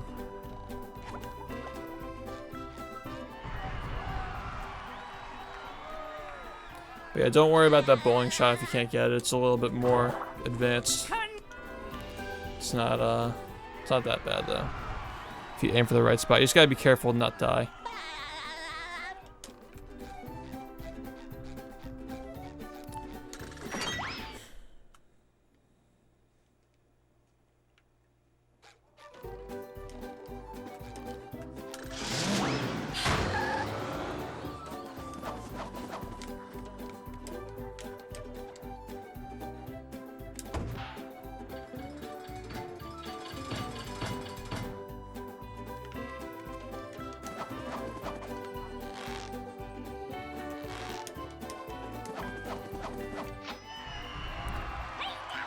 There's really not much to explain here. Just remember with that Guppy Mountain fight, all you gotta do is hit the 2 buttons. It's not a big deal if you don't do all the fancy stuff on the slope or stuff like that, you know, or at the bottom of the slope either. All right, now that I have 39 spatulas, it's very important. 39 spatulas, 11 socks. Pause the game, scroll up to Krusty Krab, and warp to this spatula here. Oh, I'm quick. Now just pay attention to what I'm doing for the Krusty Krab here. It's important. Hit the chuck first and step on top of this Thunder Tiki, because when you run away from it, it's gonna go up and destroy the robots over there. There's nothing like the smell of If you bowl this, bubbles in it should blow up the chuck. If it doesn't, you can go over and hit him. Now you gotta get the ground floor. the morning. I feel like I should be working. Once you do that, pause the game, warp to Bikini Bottom, and split. Oh, I'm The reason quick. why I have Krusty Krab as a split there is just to remind people not to skip it. But yeah, you can get this spatula after that, and you should have 40 and 11 going into Industrial Park, which means that you can unlock the area. Stand on top of this little metal thing on top of the toll gate, or connect it to the toll gate and get in there.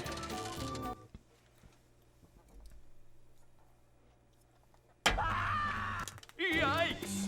Looks like SpongeBob's in for a rough ride. So don't worry about advanced strats here. Just worry about not dying. For phase 1, all you gotta do is just wait for him to spin around and just hit him with a bowling ball.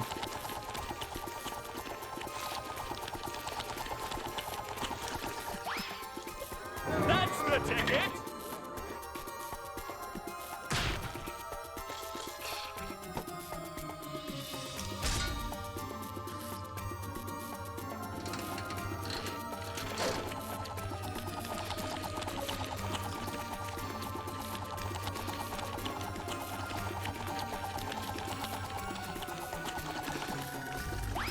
The robot better change tactics and fast.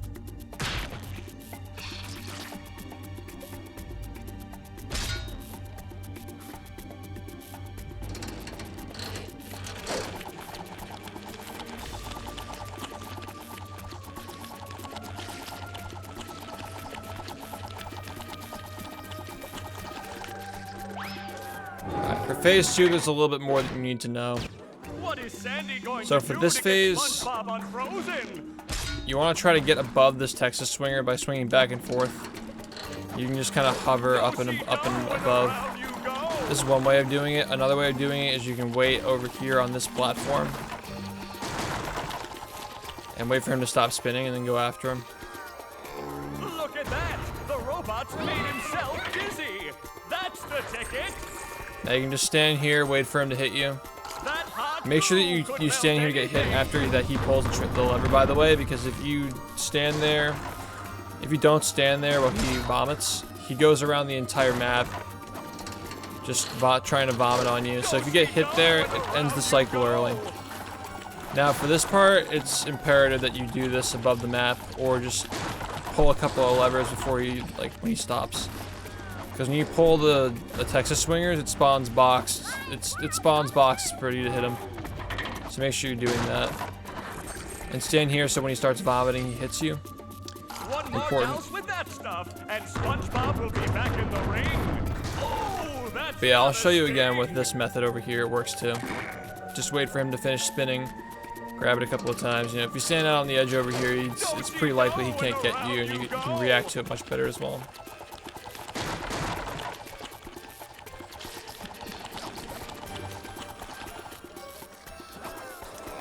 See how the boxes spawn in front of him? No, I didn't make a new layout recently, but a while ago I did. SpongeBob is back in the fight. Don't worry about the strats that I'm doing here because this is more advanced stuff. It's not a big deal if you can't do it yourself. This phase, all you gotta do is just not die on this phase. For now. I'm gonna make an intermediate level tutorial where I explain some of this stuff though.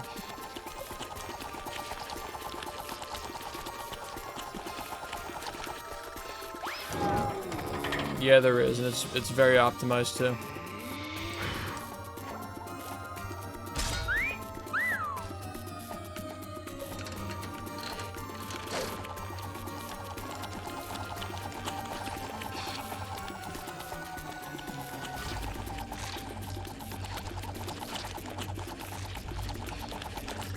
When you get a good Robopat in your fucking tutorial run, but you can't get a good Robopat in your actual runs.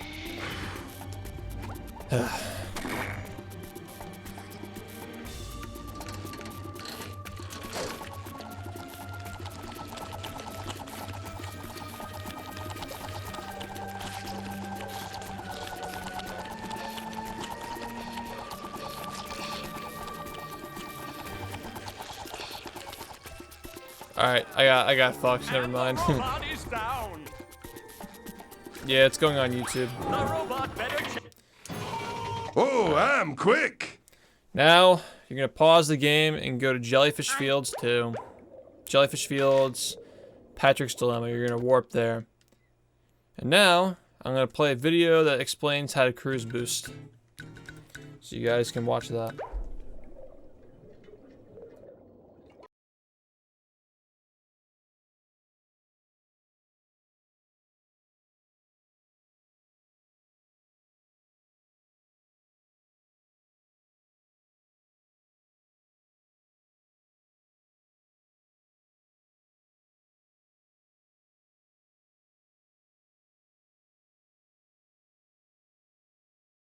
Cruise boosting is an exploit activated by using the cruise bubble and bubble ball on the same frame against a flat surface. This flat surface may be grounded or against the wall.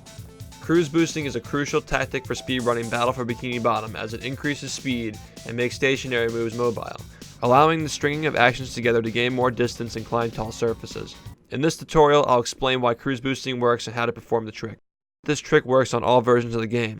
If you struggle, it isn't because you're disadvantaged, it means that you need to get the hang of it. Note that if you're playing on the GameCube version, the game binds the cruise bubble attack to the analog portion of the left bumper, not the digital button underneath the bumper. Let's start by explaining some fundamental information. The speed of the cruise boost will be determined by how fast you're moving on the first frame of bowling, which is the frame you'll activate the cruise bubble on. Cruise boosting against a wall or stationary flat ground will only boost your speed slightly, as SpongeBob hardly moves on the first frame of the stationary bowling shot. To achieve a cruise boost viable for speedrunning, we must first understand how the game's engine determines bubble bowl speed. Notice how a running bowling shot covers more distance than a stationary bowling shot. This is because bowling speed stacks onto how fast you are moving immediately before the bowl. We can apply this knowledge for achieving a fast cruise boost. However, we must first build speed to capture against the flat wall. How can we build speed when SpongeBob is quite literally walled off? Well, moving from side to side is still a method for building speed, but that doesn't fulfill the criteria of being against a flat surface. We need SpongeBob to perpetually face the wall to capture the speed at which he walks against it. To do this, perform a normal cruise boost against the wall. You should use the backside of the candy machine and rock bottom to attempt this. As you walk into the wall, activate the cruise bubble and bubble ball in the same frame. Note that the window for doing this is 1/60th of a second, so it'll take some time to get it down. Note that performing the bubble bowl and cruise bubble on the same frame will cancel the animation you're used to seeing for the bubble bowl. However, you will hear the sound cue to know you've done it. Cruise boosting on PlayStation 2 actually doesn't produce this sound, however you can do the trick just fine. The winding sound will continue until you reload the level. If the noise becomes unbearable, just do that. After you've activated your first cruise boost, note the direction in which SpongeBob is drifting. Pull the control stick to the opposite direction in which SpongeBob drifts and activate another cruise boost. If you did this successfully, SpongeBob will have captured the speed that you gained from sliding against the vending machine. If your speed increased yet didn't become quite as fast as the one in the video, you must refine your control stick angle. Pushing more forward to the wall will decrease your sliding speed, while pulling more to the side will increase your sliding speed. Be mindful that pulling too far to one side will cause SpongeBob to slip off the wall and perform a bowling shot. This is because, even slightly, you pulled away from the wall, removing the flat surface that SpongeBob needs to activate the cruise boost on. Cruise boost makes use of bashing, bouncing, and spinning to create unique and flowing movement that is paralleled by no other game. Pick spots like these to practice activating fast cruise boost and testing your platforming skills. If you're interested in running the full game, check out the tutorial playlist I linked in the description. Thanks for watching, and remember not to give up. This stuff's a lot harder than it looks. Also, be sure to ask me questions in the comments section and let me know which trick you want me to cover next. If you found this helpful, I'm down to make more of these types of videos.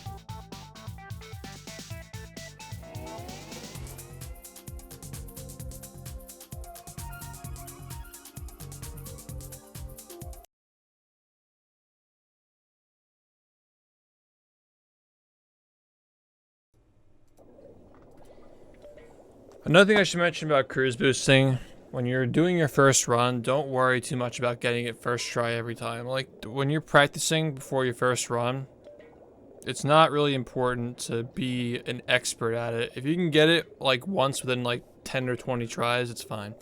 Because you're not going to have to cruise boost too many times in this run, so you're not going to lose that much time. You know? But we're actually going to be doing cruise boosting here for the first time, so use the same knowledge. Just get that cruise boost right here. And again, like, I'm making it look a lot easier than it actually is to get used to because I've done it so many times. Just don't worry about it. You'll get the hang of it. Don't get discouraged. It'll come eventually. And it's really, really fun when it does. Now, for this jump, kind of stand along the edge of this platform over here and jump straight this way, because if you don't, you're going to hit a cutscene, and if you hit the cutscene, you're going to drown, so if it happens to you, you'll know.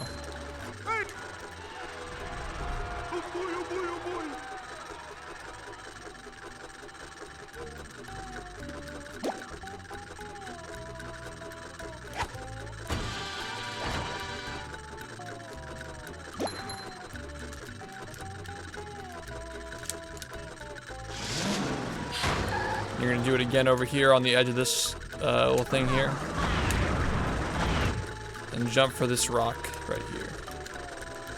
It's pretty close by. You can jump on that.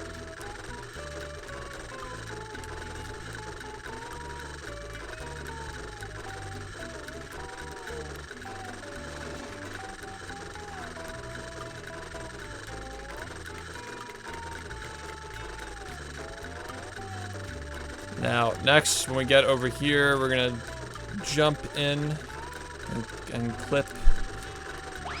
There's like a little, you want to kind of like face these thunder tikis, kind of like this. Just double jump straight into it, you'll grab it.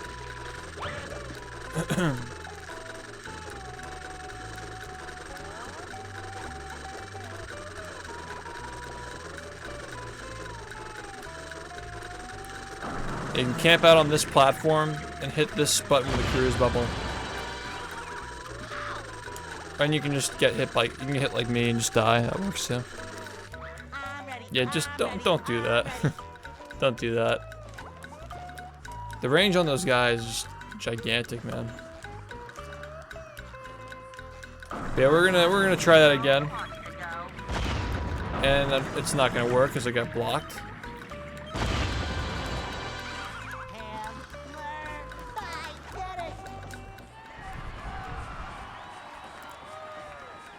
Alright, moving right along. Drain the lake time.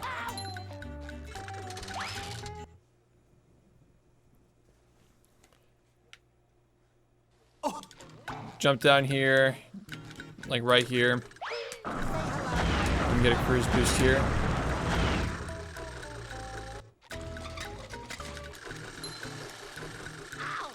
Wow, I'm really... I mean, this is all like stuff that I like. I haven't done the jump from there in a long ass time, so I'm not used to jumping from there. But yeah, you just jump over the platform. The fountains are the collision boxes for the fountain are deceivingly way taller than they actually are. So just know that when you jump over them. Don't try to cut it too close like I did.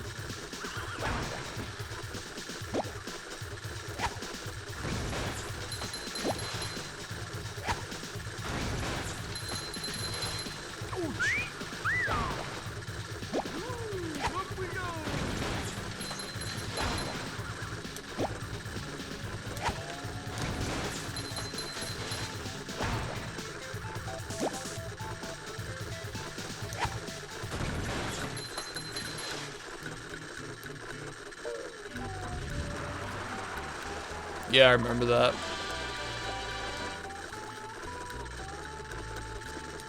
Alright, so important here. If you're on the Xbox or Xbox 360 version, your loads are fast enough to pause the game and warp to drain the lake to save time. But if you're on any other version of the game, you're going to want to get up and walk across the bridge. So talk to Mrs. Puff first.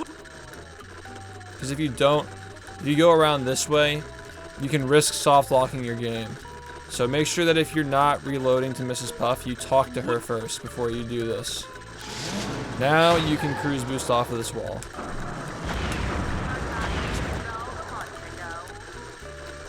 And we're gonna climb up the mesas now.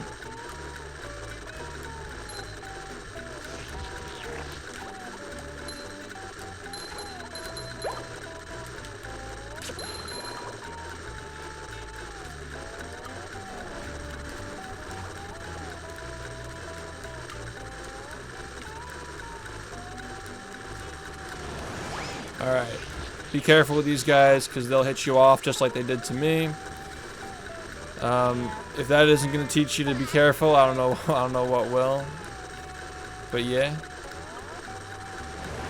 You can actually just hit them from over here if you really have to, or you can just drown like I just did. That also works. It's your birthday.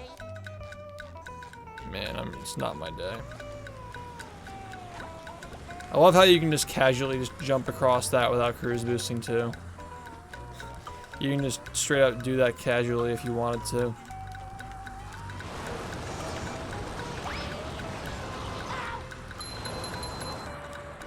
Yeah, you can get rid of these guys if you want.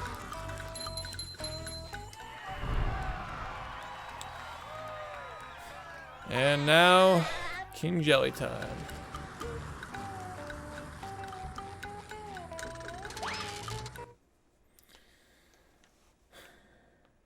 Jumping from the tilting platform and using the spatula to push you into the gate, yeah, that's an advanced strat. It's like a very advanced strat.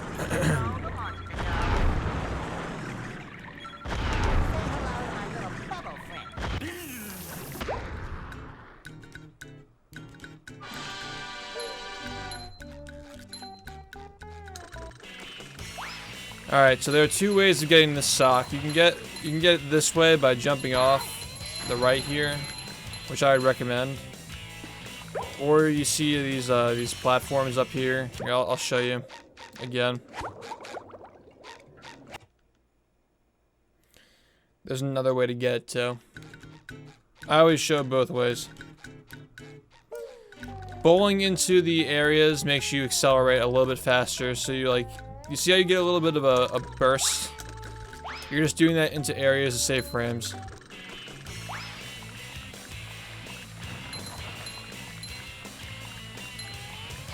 But yeah, this is the other way to do it. You can jump off on this side over here. And just go through this cave.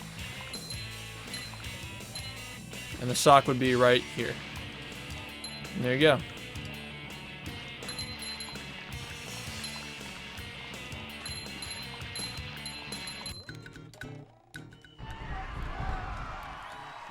Now that you have this spatula, pause the game and warp to the first spatula top of the hill. And you'll collect your spatula from Squidward. Squidward! You should have 47 and 14, which means you can pause the game and warp to king of the castle in Goo Lagoon. Oh, I'm quick. Now you're gonna walk all the way out to the right over here. Far past the shiny object. Just collect the shiny object. Fuck it. Collect the shiny object, and you should get a target that you can hit like that.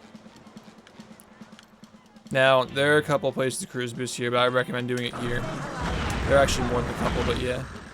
So cruise boost off of there. Probably the easiest place to do it. Yeah, we're just gonna go this way. That was dumb. And if you hit the button successfully, the spatula should be right here. Yeah. Now, another thing you can do, if you're feeling fancy, you can actually just slam into the spatula and drown into the lake, into the goo here. The little moat, not lake, the little moat. So if you have a cruise boost and you slam into the spatula and like drown in here, you can just pause the game when you respawn after dying, and just scroll down to collect the museum or return the museum's art and just warp here. Oh, I'm quick. All right, now we're gonna do a cruise boost off the candy machine.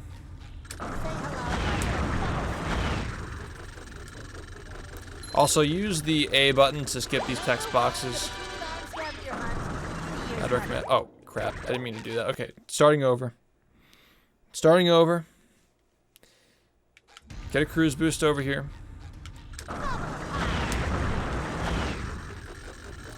Get the artwork. Remember to get the artwork over here.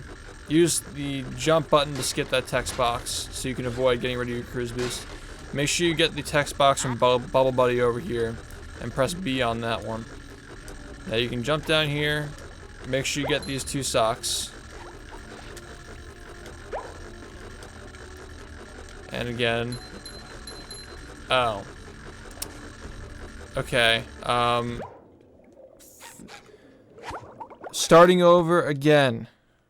I promise this is I promise it's real this time. I promise this time it's real. Ignore the fact that I just got those 2 socks. I'm losing my mind, sorry.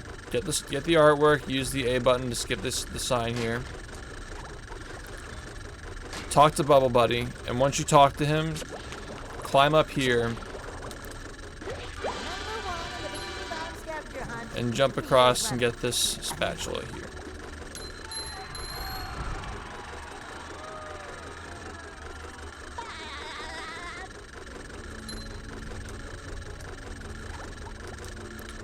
And there's a sock up here too.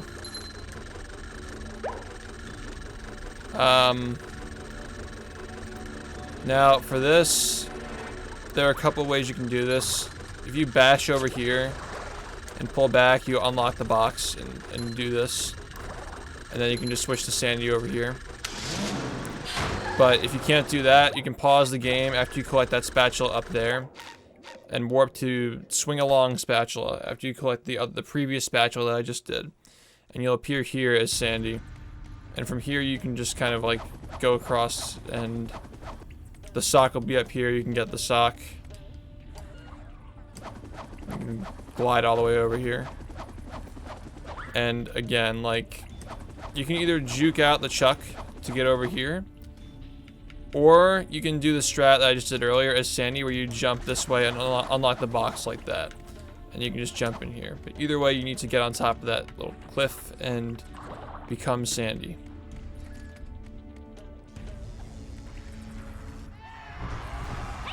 Alright, so when I enter this, the museum, I'm gonna play a video on how to get past the museum as Sandy.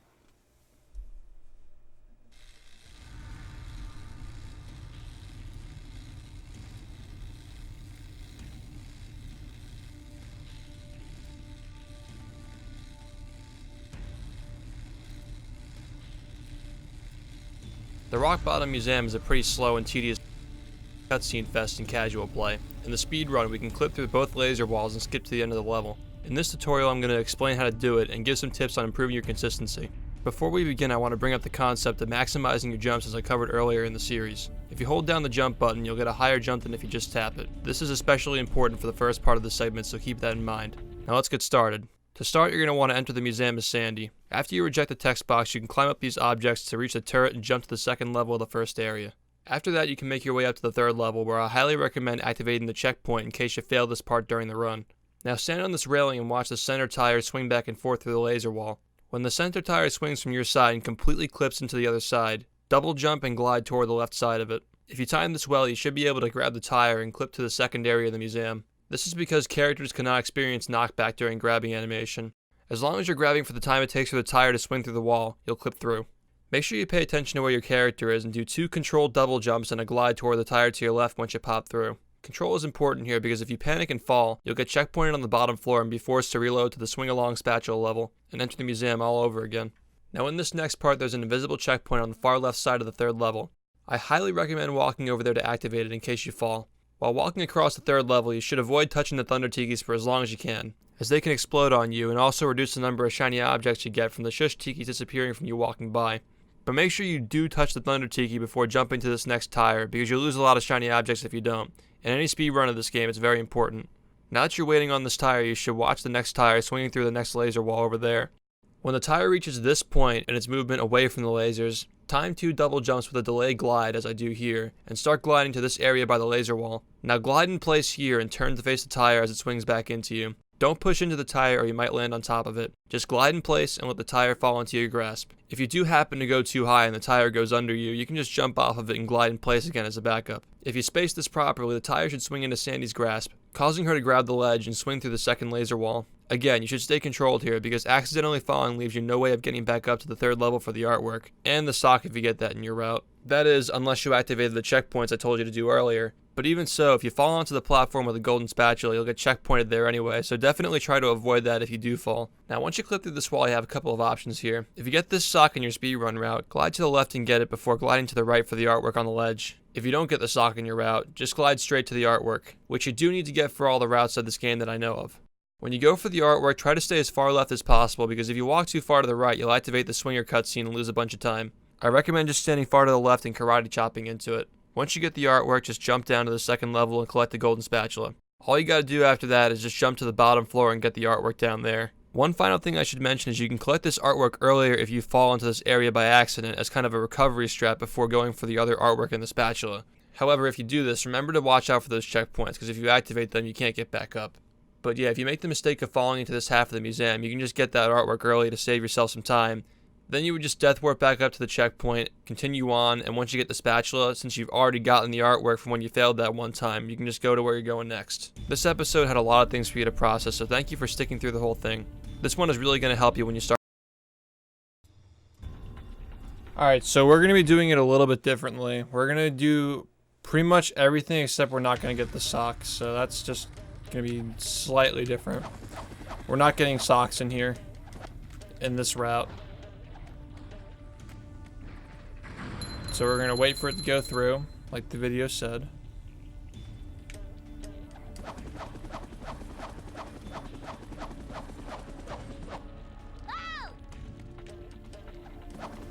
Get the checkpoint in case you fall and have to die. Don't touch these tikis until you get toward the end part. Wait for this tire to be in a flat position, and we're gonna go. And let it glide right into you. And we're gonna go straight for the artwork here because we don't need the sock on the other side. We don't need that, so we're just gonna get this artwork and jump down. And remember to get the painting that's over here. Need the painting. Get this painting. Please get this painting. Once you get this, pause the game and warp to get to the museum. Now that you're here, you're gonna go over here. Stand over by these tikis and fire a cruise missile at this button that's on the ground. Spatula will appear. If you fall, you have to redo that, by the way, so don't fall. Now you can get a cruise boost on this wall right here. And jump down to get this. There should be a sock here. I accidentally got it earlier. That's fine. Just get the sock there. Again, I accidentally got this one too, so just get that one. And you'll come here, and the spatula will be right there. Okay, now we're back on track. Nice. You're good. Now that you get this spatula, you've unlocked it in your menu, so pause the game and go to slip, slide, and away. Now that you're here, oh, Actually, no. My bad. So, after you get the spatula down there, you're going to pause the game and move to across the Trench of Advanced Darkness. So, warp there. It's after Museum because it saves a cruise boost. Hey, Git. Alright, so now that you're in the Trench of Advanced Darkness, get a cruise boost off of this wall. Oh, my bad. My bad, okay. What you're actually going to do here is use the cruise bubble here to destroy that sleepy time. Or one of the Thunder Tikis, whichever works for you. Get a cruise boost there. Bash up to get this artwork. Scavenger hunt 3 years running. Make sure you remember the artwork. Now, if you go up here, I have to show you a cruise boosting mechanic now. So, if you run off a cliff like this, it's kind of hard to see, but I'm getting sent straight down. Do you see that? It's because with cruise boosting, when you fall, your gravity keeps pushing into you. Like, you have much higher gravity when you cruise boost than when you don't. So, that's just your downward momentum being stored by the cruise boost. It's like when I run up here, if I run off of this just like this, I get sent straight down. However, if you use a spin before you jump, you kill your downward momentum, so you can kind of like run across air like that. You see that? You can kind of like get more distance. Like that. It's insane how much distance you can get off of this, by the way. You know, it's just like run across, honestly. But yeah, we're gonna use that. So climb up here and bash up this rock. Now you're gonna do a spin to kill your downward momentum. Run across this. Double jump, spin, slam, and you should be able to get the spatula. Now, there's another way you can do this too.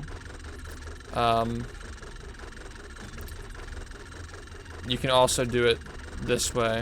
Of course, if we're gonna start from the beginning again, you can cruise boost to hit this guy up here.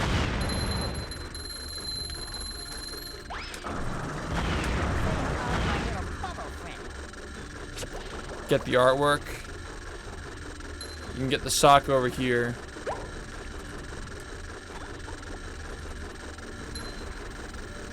And jump up like this. That's another way of doing it. But either way, make sure you get rid of your cruise boost by bowling there and collect the spatula, because if you don't, you're just gonna fall and die. Now, if you do it this way, you're good to go. If you go around that way, I'll show you how to do this way actually better.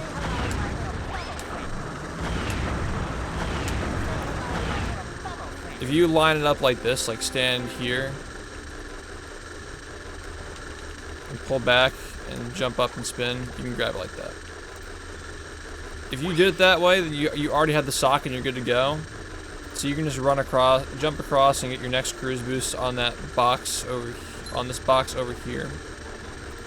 So you can cruise boost on this. So you're good to go if you do that. But if you didn't get that sock down there, you're gonna have to jump down. Excuse me.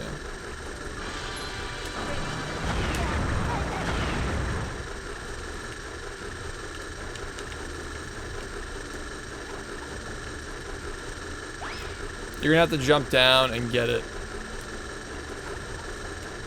Okay, that was really stupid of me. If you didn't get that sock, just reload Trench of Advanced Darkness.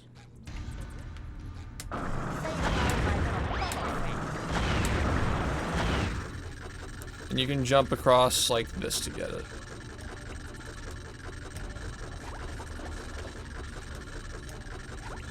If you don't want to reload,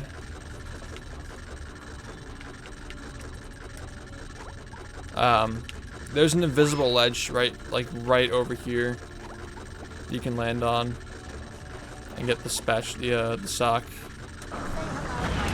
can cruise boost off of this. But before you cruise boost off of that, you're gonna have to get rid of this sleepy time to boost up.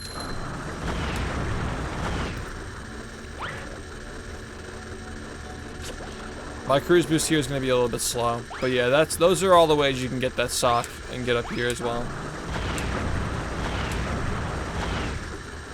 Now you can do the spin again to jump across like this. Double jump, spin, slam. As I mentioned in the cruise boost tutorial, you can do that to string your moves together. And remember, if you can't get that sock, if you can't figure out how to get it, you can just get a different one. There are plenty of socks to get, but after you get that artwork, pause the game and warp to return the museum's art. And after you get the spatula, you should have 54 spatulas and 19 socks. Now we're gonna pause the game and go to defeat Prawn.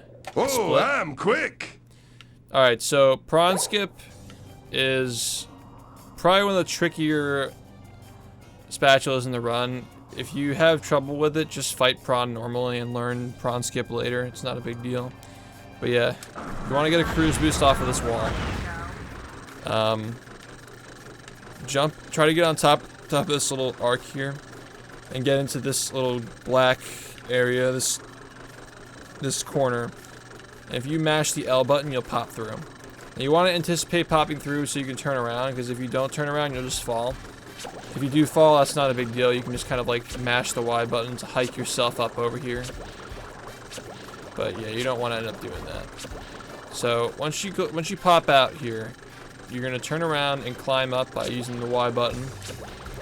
And look for this little area over here. See how this is like pointing? This little black tip here is pointing. So you're gonna try to run across this, jump one, spin in that direction. You should get it. If I do it again, the game is going to soft lock, because if you do, you can't beat the same boss fight twice, or the game doesn't know what to do. It tries to initiate the cutscene, but it's already beaten. But I'll show you one more time. You're jumping in this direction, and you see how there's the invisible trigger to end this fight is right above the spawn area where you load in, like right here.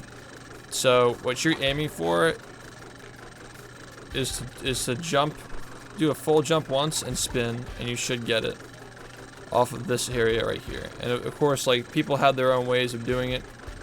Actually, that's the wrong tip. This is actually the right tip, yeah. Right here. So you see how the little arrow thing is pointing to the center right here? It just kind of works out that it tells you where to go. So you just jump and spin. And it should be like, again, with a cruise boost, you'll get more distance, but it should be right over here. Anyway, if you can't do that, it's not a big deal. You can just fight Prawn normally here, and you'll still be able to get the spatula. It's only half a minute slower, which doesn't make a big difference for your first run. That's how you do Prawn skip. 55 and 19. Pause the game and warp to Mr. Krabs. Oh, I'm quick. Alright, Kelp Forest is a pretty simple level.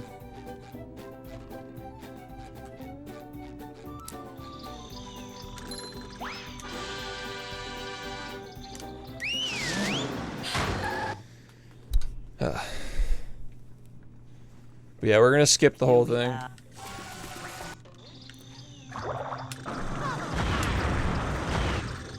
Just, you know, you need to get a cruise boost there for this to work. Just kind of turn around.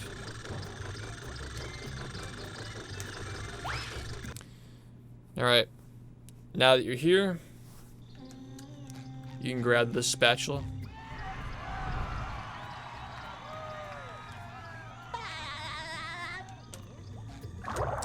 Accept the time challenge from Mermaid Man and stand under this vine, like right on the edge of the platform. If you just go really deep in here and just jump to the left, oh, excuse me. Just jump to the left and jump back, you should get this pretty easily. When the timer starts ticking, that means that the trick worked, so you can just, when that timer ticks, you can just jump into the box, go over here, should get the "you win" message, and there you go. You skipped Mermaid Man's time challenge.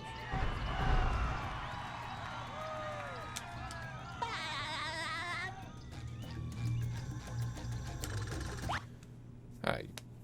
So now we're entering the Kelp Forest from the back. We're entering the Kelp Caves from the back of the the complex. So we're behind all these gates, as you can see. The gates there. And just pause and warp through the kelp caves after we just collect that spatula. And turn around and walk out the entrance. Alright, this next part. Walk over here. There's a button you have to hit in the swamp.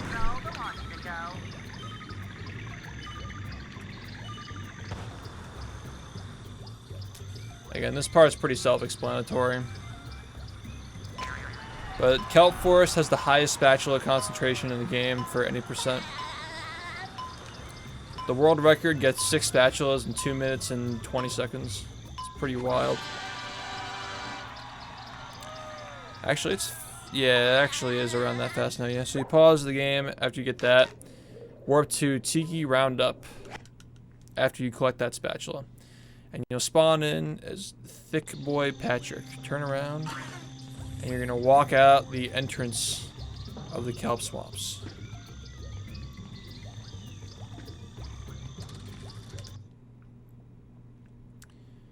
Pack glide. You should have 61 spatulas and 19 socks. Now you're gonna pause the game and warp back down to Mr. Krabs again. Split. Oh, I'm quick. Now we're gonna go to SpongeBob's Dream.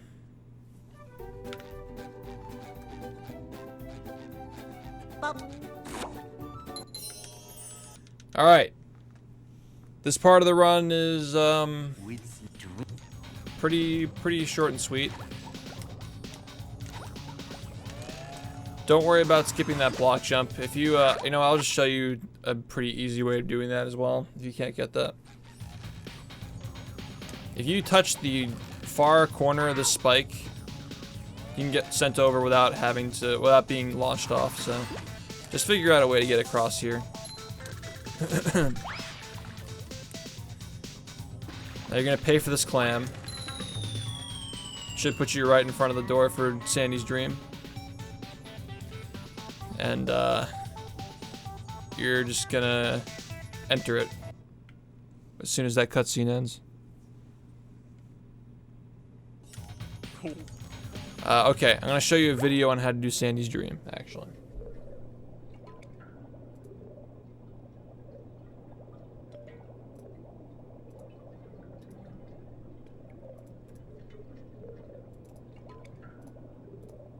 Sandy's Dream is probably the largest level in Battle for Bikini Bottom, other than Flounder.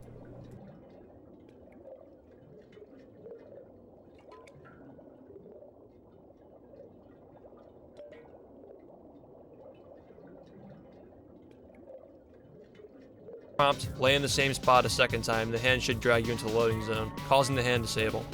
I muted the wrong thing, my bad. Sandy's Dream is probably the largest level in Battle for Bikini Bottom, other than Flounder Hill, and in this video I'll show you how to skip to the giant acorn in under a minute. But first you're going to have to disable the hand to travel out of bounds in this level. To do this, just lay out of bounds next to the taxi pad in Bikini Bottom with a camera angle that'll cause the hand to pull you into the prompt. Accept the prompt, lay in the same spot a second time, the hand should drag you into the loading zone, causing the hand disable. Now we're ready to skip Sandy's Dream. When you load into Sandy's Dream, swing to the slide and try to run along the left side of it. Once you reach this point of the slide, hook a sharp right into the direction of the acorn and perform 2 double jumps and begin gliding forward. You'll need to space your jumps well and know that holding down the jump button produces a full jump, rather than simply tapping to perform a short jump. So space 2 full double jumps and then begin gliding. Make sure you don't wait too long to start gliding either, or you'll miss the area on the acorn where you need to land. And if you start gliding too early, you can still recover. Just let yourself fall and kick toward the acorn. This should stall Sandy in the air long enough to land on the side. You can't use the kick twice though. Only the first kick will stall you, and the second will cause you to descend. Once you've landed, make your way to the left side of the acorn. Jump up to this area on the purple shaded area of the acorn, and from here you just want to mash the jump button to get up as high as possible. What you're aiming to do here is trigger an invisible checkpoint that will respawn you on top of the acorn when you die. Typically, you should look for Sandy's helmet to be completely stuck under the upper part, which means you probably got it. Now once you've done this, drop to the slide and make your way to the manure truck because you're going to death warp on it. When landing on the truck, make sure you glide over to it, because landing on it without gliding will cause the slide momentum to knock you off the truck. Sit on the truck until Sandy's health depletes and you die. If you did the trick properly, it should respawn on top of the acorn where you can collect the golden spatula. If you fail, you'll spawn on the starting platform where you enter the level. And remember, if you fall into the void at any point, you can just reload Sandy's Dream and try again. A good place to add this to your speedrun route is in your first visit to the Dream area. It's the same speed regardless of whether you do it before or after Industrial Park. And it's good to have spatulas like that before Industrial Park because you can collect 40 spatulas and acquire the Also, take note, guys, that you've already disabled the hand up until this point, so you're fine not to redisable it. Unless you took a break between learning stuff and turned off your console at some point, you should have the hand disabled at this point.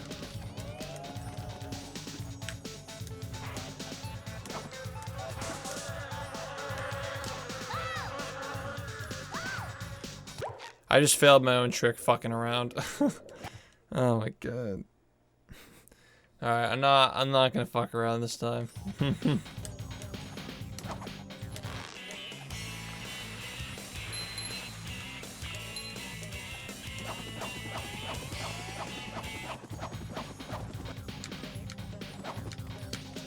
Yesterday or the day before, yeah.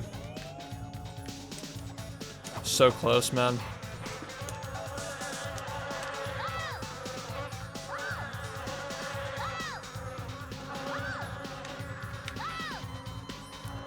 Swag. But yeah, there you go.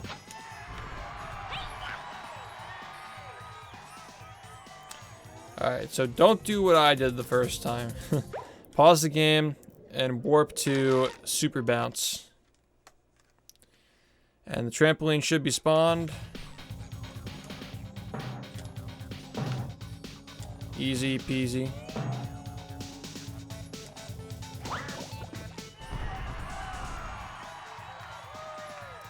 The world record for this category is a 51.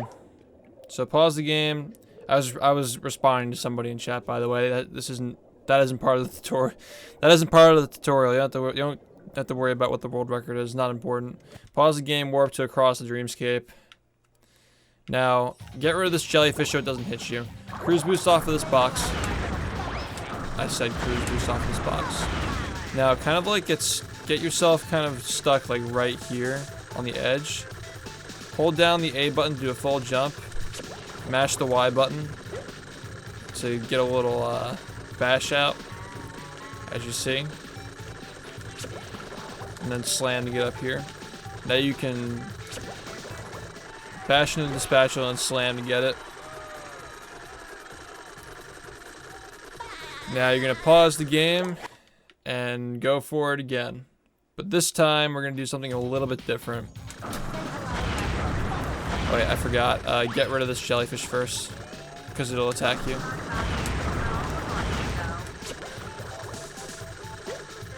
Alright. You can do a bash here if you want. You can double jump onto that if you want, whichever you feel best doing. Double jump, spin, slam. Make sure that you zoom in your camera before you do this, by the way, because if you don't, then you will get hit. You will just start falling off the map. Like if you don't zoom in the camera, you won't get the spinning thing that keeps you on the platform. So you'll just kind of like fall off just like that. I'll show you again. I would recommend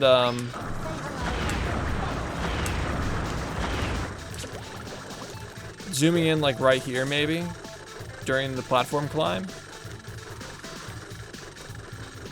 Double jump, spin, slam.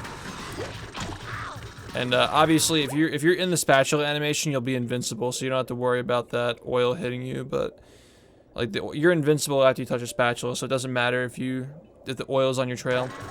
But yeah, you just do it that way. And up until this point you'd still be zoomed in, and then once you get into Patrick's stream you can just unzoom whenever you want. Unless you like playing zoomed for whatever reason, of course.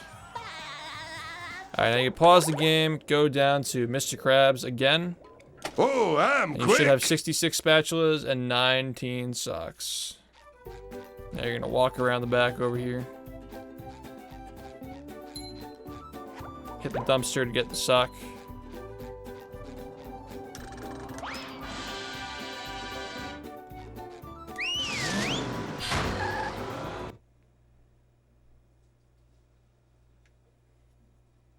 The grave. Alright, so now get a cruise boost over here.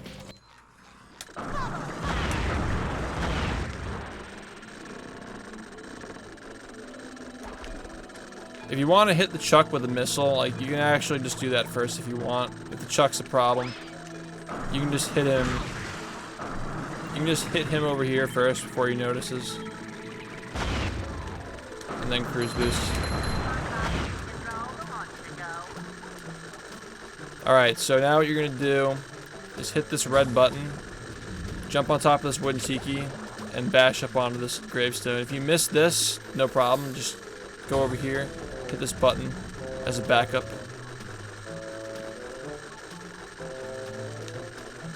And now that you're here,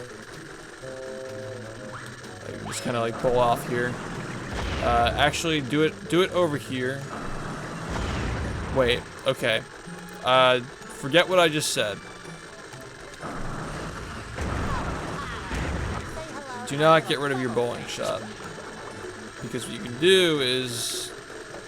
don't get rid of your cruise boost, because you can actually fall down here.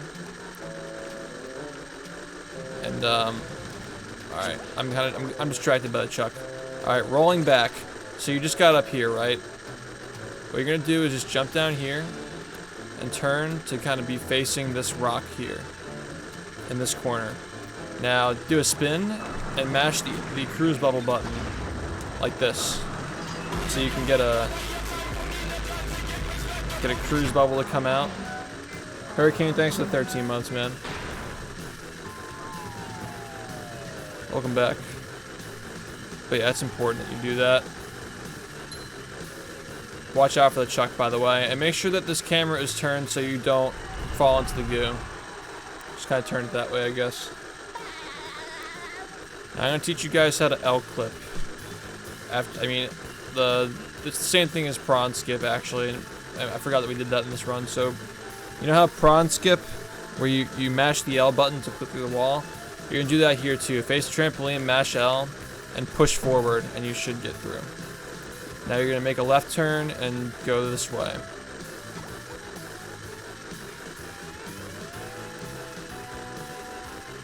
You're gonna run across the out of bounds area. Jump across. Get rid of your cruise boost so you don't fall off, and there you go.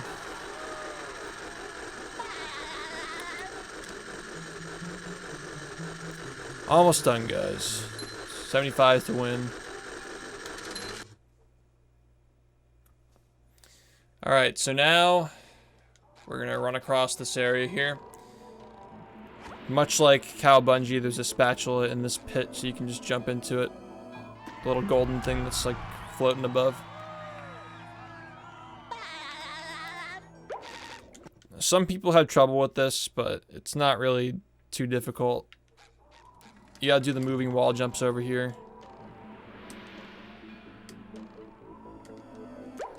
Again, it's not really too difficult.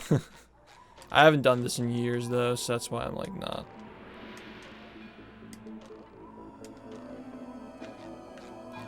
Alright, so there are two ways you can get across. You can jump onto this thing, or you can go around the normal way that way.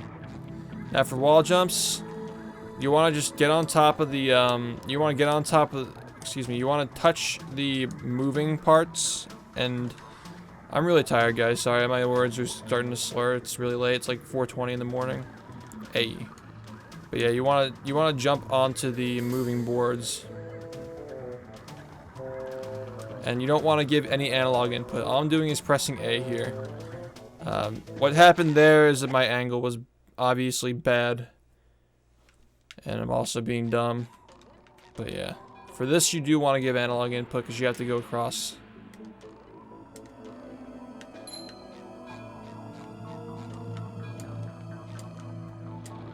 Okay, turn your camera this way.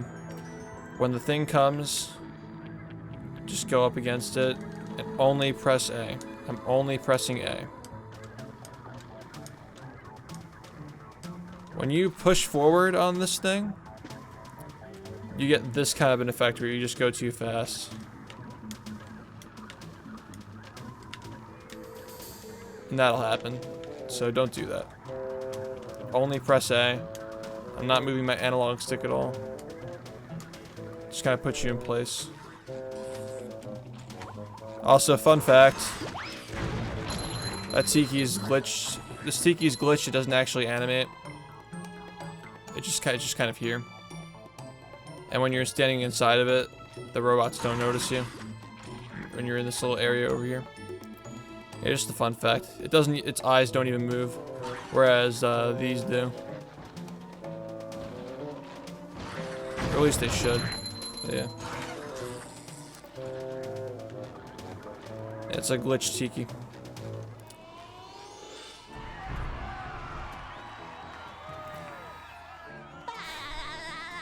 Alright. Cannons. There are a bunch of ways you can do this, actually. But make sure you get this warp first, because if you fall without getting the warp, you have to redo all of that. You can get your cruise boost over here if you want, but first I would recommend taking out the chuck.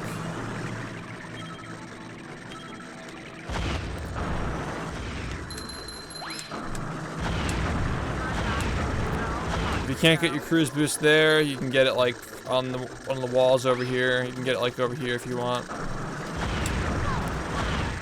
Hit the cannon. You can jump up. Slam on this cannon with a cruise boost. Oops. I do this a completely different way, so I'm just not used to it. I'd honestly recommend switching to Sandy here if you have to do this platforming. You can do it with cruise boosting if you want, but if you're new, I'd recommend just doing it this way.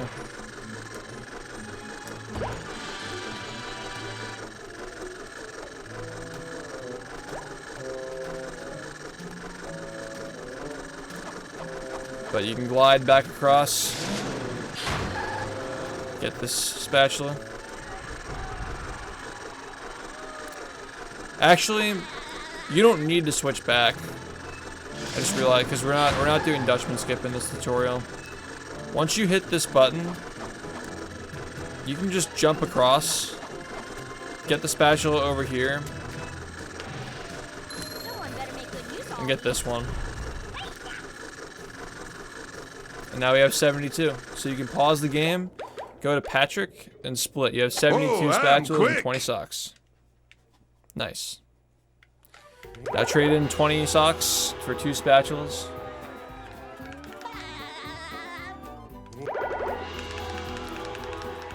Yo, Cohen, what's up? Thanks for the raid, man. Pause the game, warp to on top of the chum bucket, which is the 3rd spatula in this area.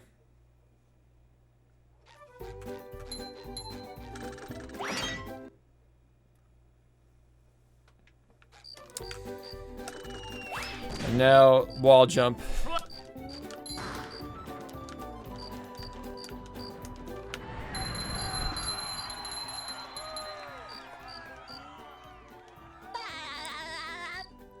Alright, we're gonna enter the final boss fight now. And I'm gonna show you guys a video on how to do it.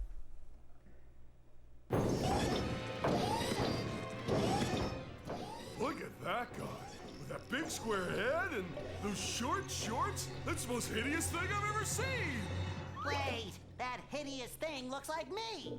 I always knew SpongeBob would be the death of me. Jump in, jelly beans! A robot SpongeBob! There's definitely something funny going on here. And I don't mean you. Something else funny. And here we are, folks, the main event. Today I'll show you how to skip both parts of the final fight in SpongeBob SquarePants Battle for Bikini Bottom. This is done by activating an invisible trigger on top of the spawn platform in phase 1 to skip it, then boosting down to the lower level in the second phase to skip right to the brain and finish off the fuses inside of it. This actually makes the second phase of the fight easier than playing it casually. So even if you aren't a speedrunner, this can be very useful in a casual playthrough if you get stuck. Very few skips in this game are easier than the intended method, so take what you can get. Now before you begin, you must disable hands, the hand that pulls you back into bounds when you leave bounds. Just go to Bikini Bottom, lay next to the left of this taxi pad with this camera angle. When the hand pulls you over the pad, accept the prompt, go back to the same spot and lay there again. You should be pulled into the loading zone for Jellyfish Fields, disabling the hand. This is critical for your success in the second phase of the fight. Now on to the fight itself. To start off, when you load the level and use the cruise bubble instantly, you'll benefit from invincibility frames. This means that for your first cruise bubble, if you're quick enough, you'll be invulnerable, so you can use this to hit one of the lights on Robo SpongeBob straight out of the gate. Now if you quickly activate another cruise bubble immediately after the first hit, you can hit him a second time and summon Roboplankton. Now you probably haven't been paying much attention to his placement up until this point, but Roboplankton can appear on either side of the starting platform at any distance from you. So pay attention after the second hit to see where he comes from, and aim the cruise bubble in the general direction in which you think he's headed. Keep in mind that sometimes he may stop to juke you out, which you should be prepared for as well. Occasionally the cruise bubble can clip through the hitbox of Roboplankton, so I recommend manually detonating the cruise bubble once you're in range of him. Just hit the cruise bubble button or trigger once you touch him to assure the hit lands. Now at this point the big Bob should be waking up from his nap. Before he wakes up you should position yourself in the left side of the platform, facing the right side in preparation to run. You must stand on the left side before the robot attacks you. Otherwise, he'll hit the opposite side of the platform and mess up your setup to skip the fight. As Robobob approaches, walk to the right side of the platform and stand on the edge. For this part, I can give you advice, but it ultimately comes down to getting a feel for it. It's hard to articulate the exact movement because it's very feel-based, but I'll try my best. Just focus on the visual and sound cues when you're trying to practice on your own, and you'll eventually get a feel for it. The visual cue is the karate glove colliding with the platform. The sound cue is the thumping sound from when RoboSponge hits the platform. Now when you're on the right side of the platform anticipating the attack, walk to the right and full jump at the same time when the glove hits the platform, which is also indicated by the thumping sound I played earlier. If you focus on these two cues in the basic movement of walking and doing a full jump, you'll eventually start to get a feel for it. And by full jump, I mean holding down the jump button to maximize your jump height. Don't tap the button, hold it down. Now if you do this successfully and travel straight up, you should hit the trigger to skip the first phase. If you miss the trigger, you should try double jumping at the peak of your height, and sometimes you'll barely touch it if you were slightly off. If that doesn't work, follow the ground and reset the attack cycle. Then jump on the trampoline here and land on the platform to the right of it. Now this is not the platform with the trigger over it, so what you're going to do is set up the trick exactly the way I explained before. Then, instead of letting yourself fly straight up, pull to the right and use your double jump if you have to touch the trigger above the platform to your right. If you're having trouble boosting into the air, there are a couple of things you can do to judge whether you were too early or too late on your jump. If you hop over the platform and get no height, you were too early. If you spin around the platform or take damage from the karate chop, or both, you were too late. Calibrate your jump knowing these two things and you should be able to get the timing down. Now once you hit the trigger, pay attention to your controller vibration as the cutscene starts. Despite being in an active cutscene, the world around you is still moving in real time while it's going on. So if you skip the cutscene before SpongeBob lands on the ground from that big jump he just did, the spatula collection animation will be forced to activate after you enter the next level, which isn't desirable because it's very slow and it's easy to skip if you just wait for yourself to fall. When SpongeBob lands, your controller will vibrate. Skip the cutscene after the controller vibrates, as this means you've landed and the spatula animation has started. Therefore, the spatula animation won't start when the next level loads. Controller vibration is a great way for getting a feel to when to skip the cutscene. I don't personally use vibration, but I recommend it to anybody starting as it can be very helpful. And now it's time for the second phase. This part is very simple. Just bowl the duplicated Tron after jumping on this trampoline, stand to the left of it on this edge of the platform like so. So the Hammerbot may spawn and try to hit you before the thing blows up, but if it doesn't, the duplicator will still explode and send you down, so it covers both possibilities. You should have the hand disabled at this point, by the way. If you get caught by the hand here, it probably means you missed that part of the video. I recommend going back and rewatching it if this happened to you. But if you already disabled the hand, great. You should be sent downward into the fuse by the electric gate. Just hit that thing and jump onto the trampoline that spawns to enter the final segment of the fight. You'll notice that Roboplankton won't appear in this part, and that's because he's still waiting for you to defeat the robots on the first platform. So all you have to do is use the cruise bubble on all three fuses and you win. The first phase is what you'll need to spend the most time on for practicing the skip. Alright, let's finish this up. And remember, you've already disabled the hand at this point. That's So the you're fine. ticket. Oh, and the robot is down.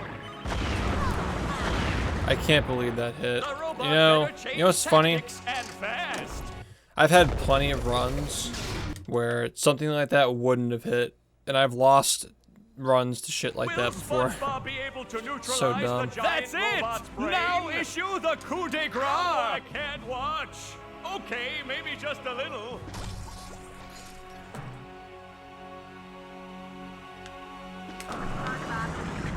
Yo, what's up, COD? Thanks for the 3 months, man. We're wrapping up the first SBA any percent tutorial. It's gonna be a yeet moment. That comment is not gonna age well. But I'm probably gonna redo this down the line, so I don't give a fuck. Alright, we're hitting up time. Ready, boys? Time. Okay. And that's how you beat Battle for Bikini Bottom as a speedrun. So as I said, I'm gonna upload all the resources that you need to learn this game. I already learned this game 3 years ago. You can learn it now. It's a lot of fun. But yeah, we have a tutorial for this category now. Hopefully people decide to learn it. Currently the leaderboards are split between no SBA and SBA. And this run does SBA, so you can be one of the first people to do a run with SBA. There are only like 8 or 9 people who are on the leaderboards for that right now, so you can be one of them. You're in pretty early. If you learn SBA now, you can be one of the best at it by the time the category gets more competitive. So, there you go. Fun, fun, fun. I don't think there's much else I need to say. Just make sure you join our Discord server for the game. You can join my personal Discord server, which is discord.gg/shift, but the official server for Battle for Bikini Bottom speedruns and just the game in general is going to be linked in the description as well. You can go in there and ask away. There are a lot of people who run this game, and they'll be happy to help you as well as me. I'll be happy to help you as well, because we love seeing new people get into this game. It's a lot of fun watching people get good. Yeah, you can be top 10.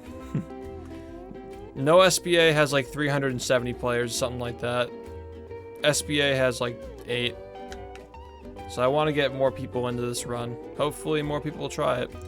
And by the way, I'm going to be making an intermediate tutorial for this route as well. Or not this route, but this category. So if you follow this tutorial and get into the game, at some point, maybe within the next couple of weeks, I'm going to have a route ready for those of you who already learned this route and you've already gotten like maybe to the 120 or 130 range or faster.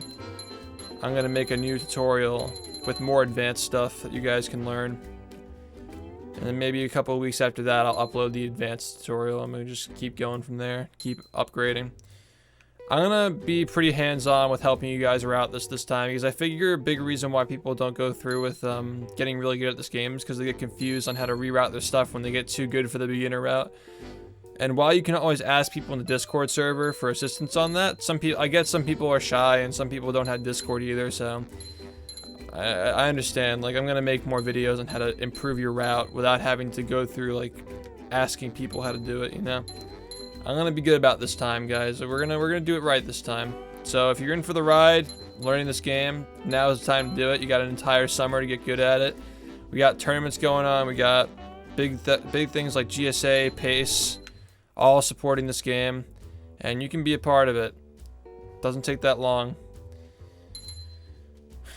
I mean, 2 hours and 40 minutes for a tutorial is honestly kind of long for how short the game is, but I wanted to go into as much detail as possible so you guys can learn it as easily as possible.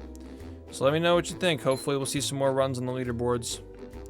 I think I should actually show that, by the way. If you guys should actually see that.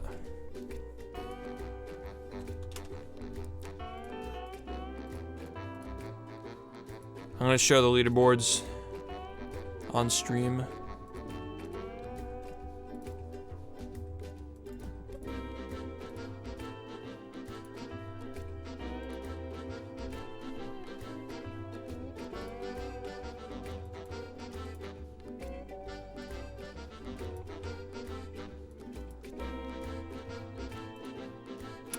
So these are the boards, and if you look up here,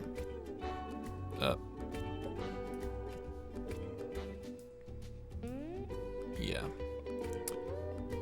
Well, I was gonna try to show you speedrun.com/bfbb. That's the URL.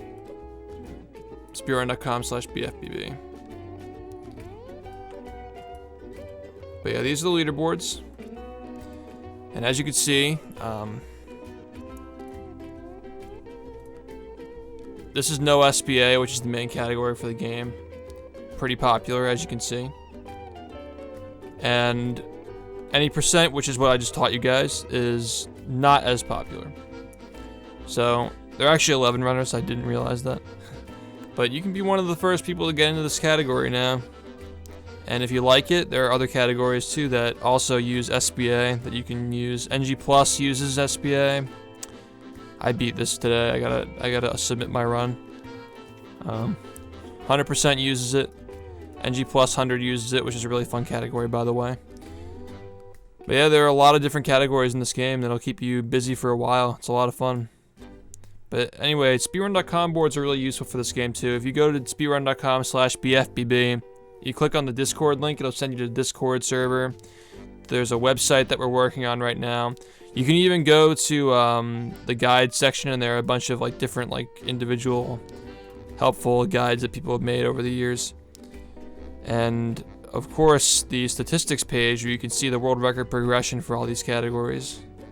Always a fun time to check that out. Yeah, there are a lot of cool tools on that website. You should definitely make an account and get into it, because it's fun to see yourself progress. I'll show you, like, when you submit your runs to speedrun.com, I'll show you my profile. It takes a while to load. You can see all my times from 3 years ago. Even 3 years ago. 3 years ago. All the way up until now.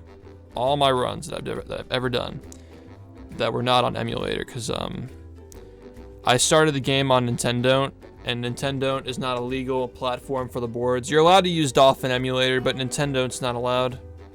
So none of my Nintendo runs are submitted from like the very beginning, but I mean, all my runs date back to 3 years ago. I had them all on here. It's kind of cool to see your history, how far you've come. But yeah, I mean, that's speed running for you. It's a good time.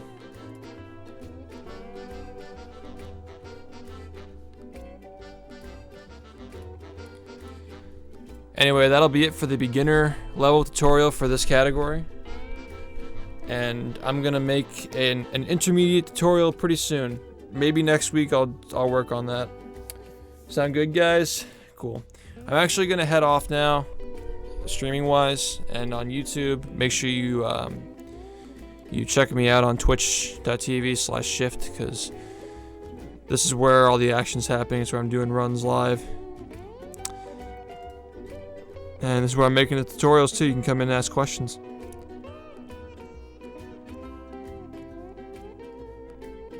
But I'll see you later, guys. Have a good night. And join the Discord server if you're watching on Twitch right now, if you're interested. Peace.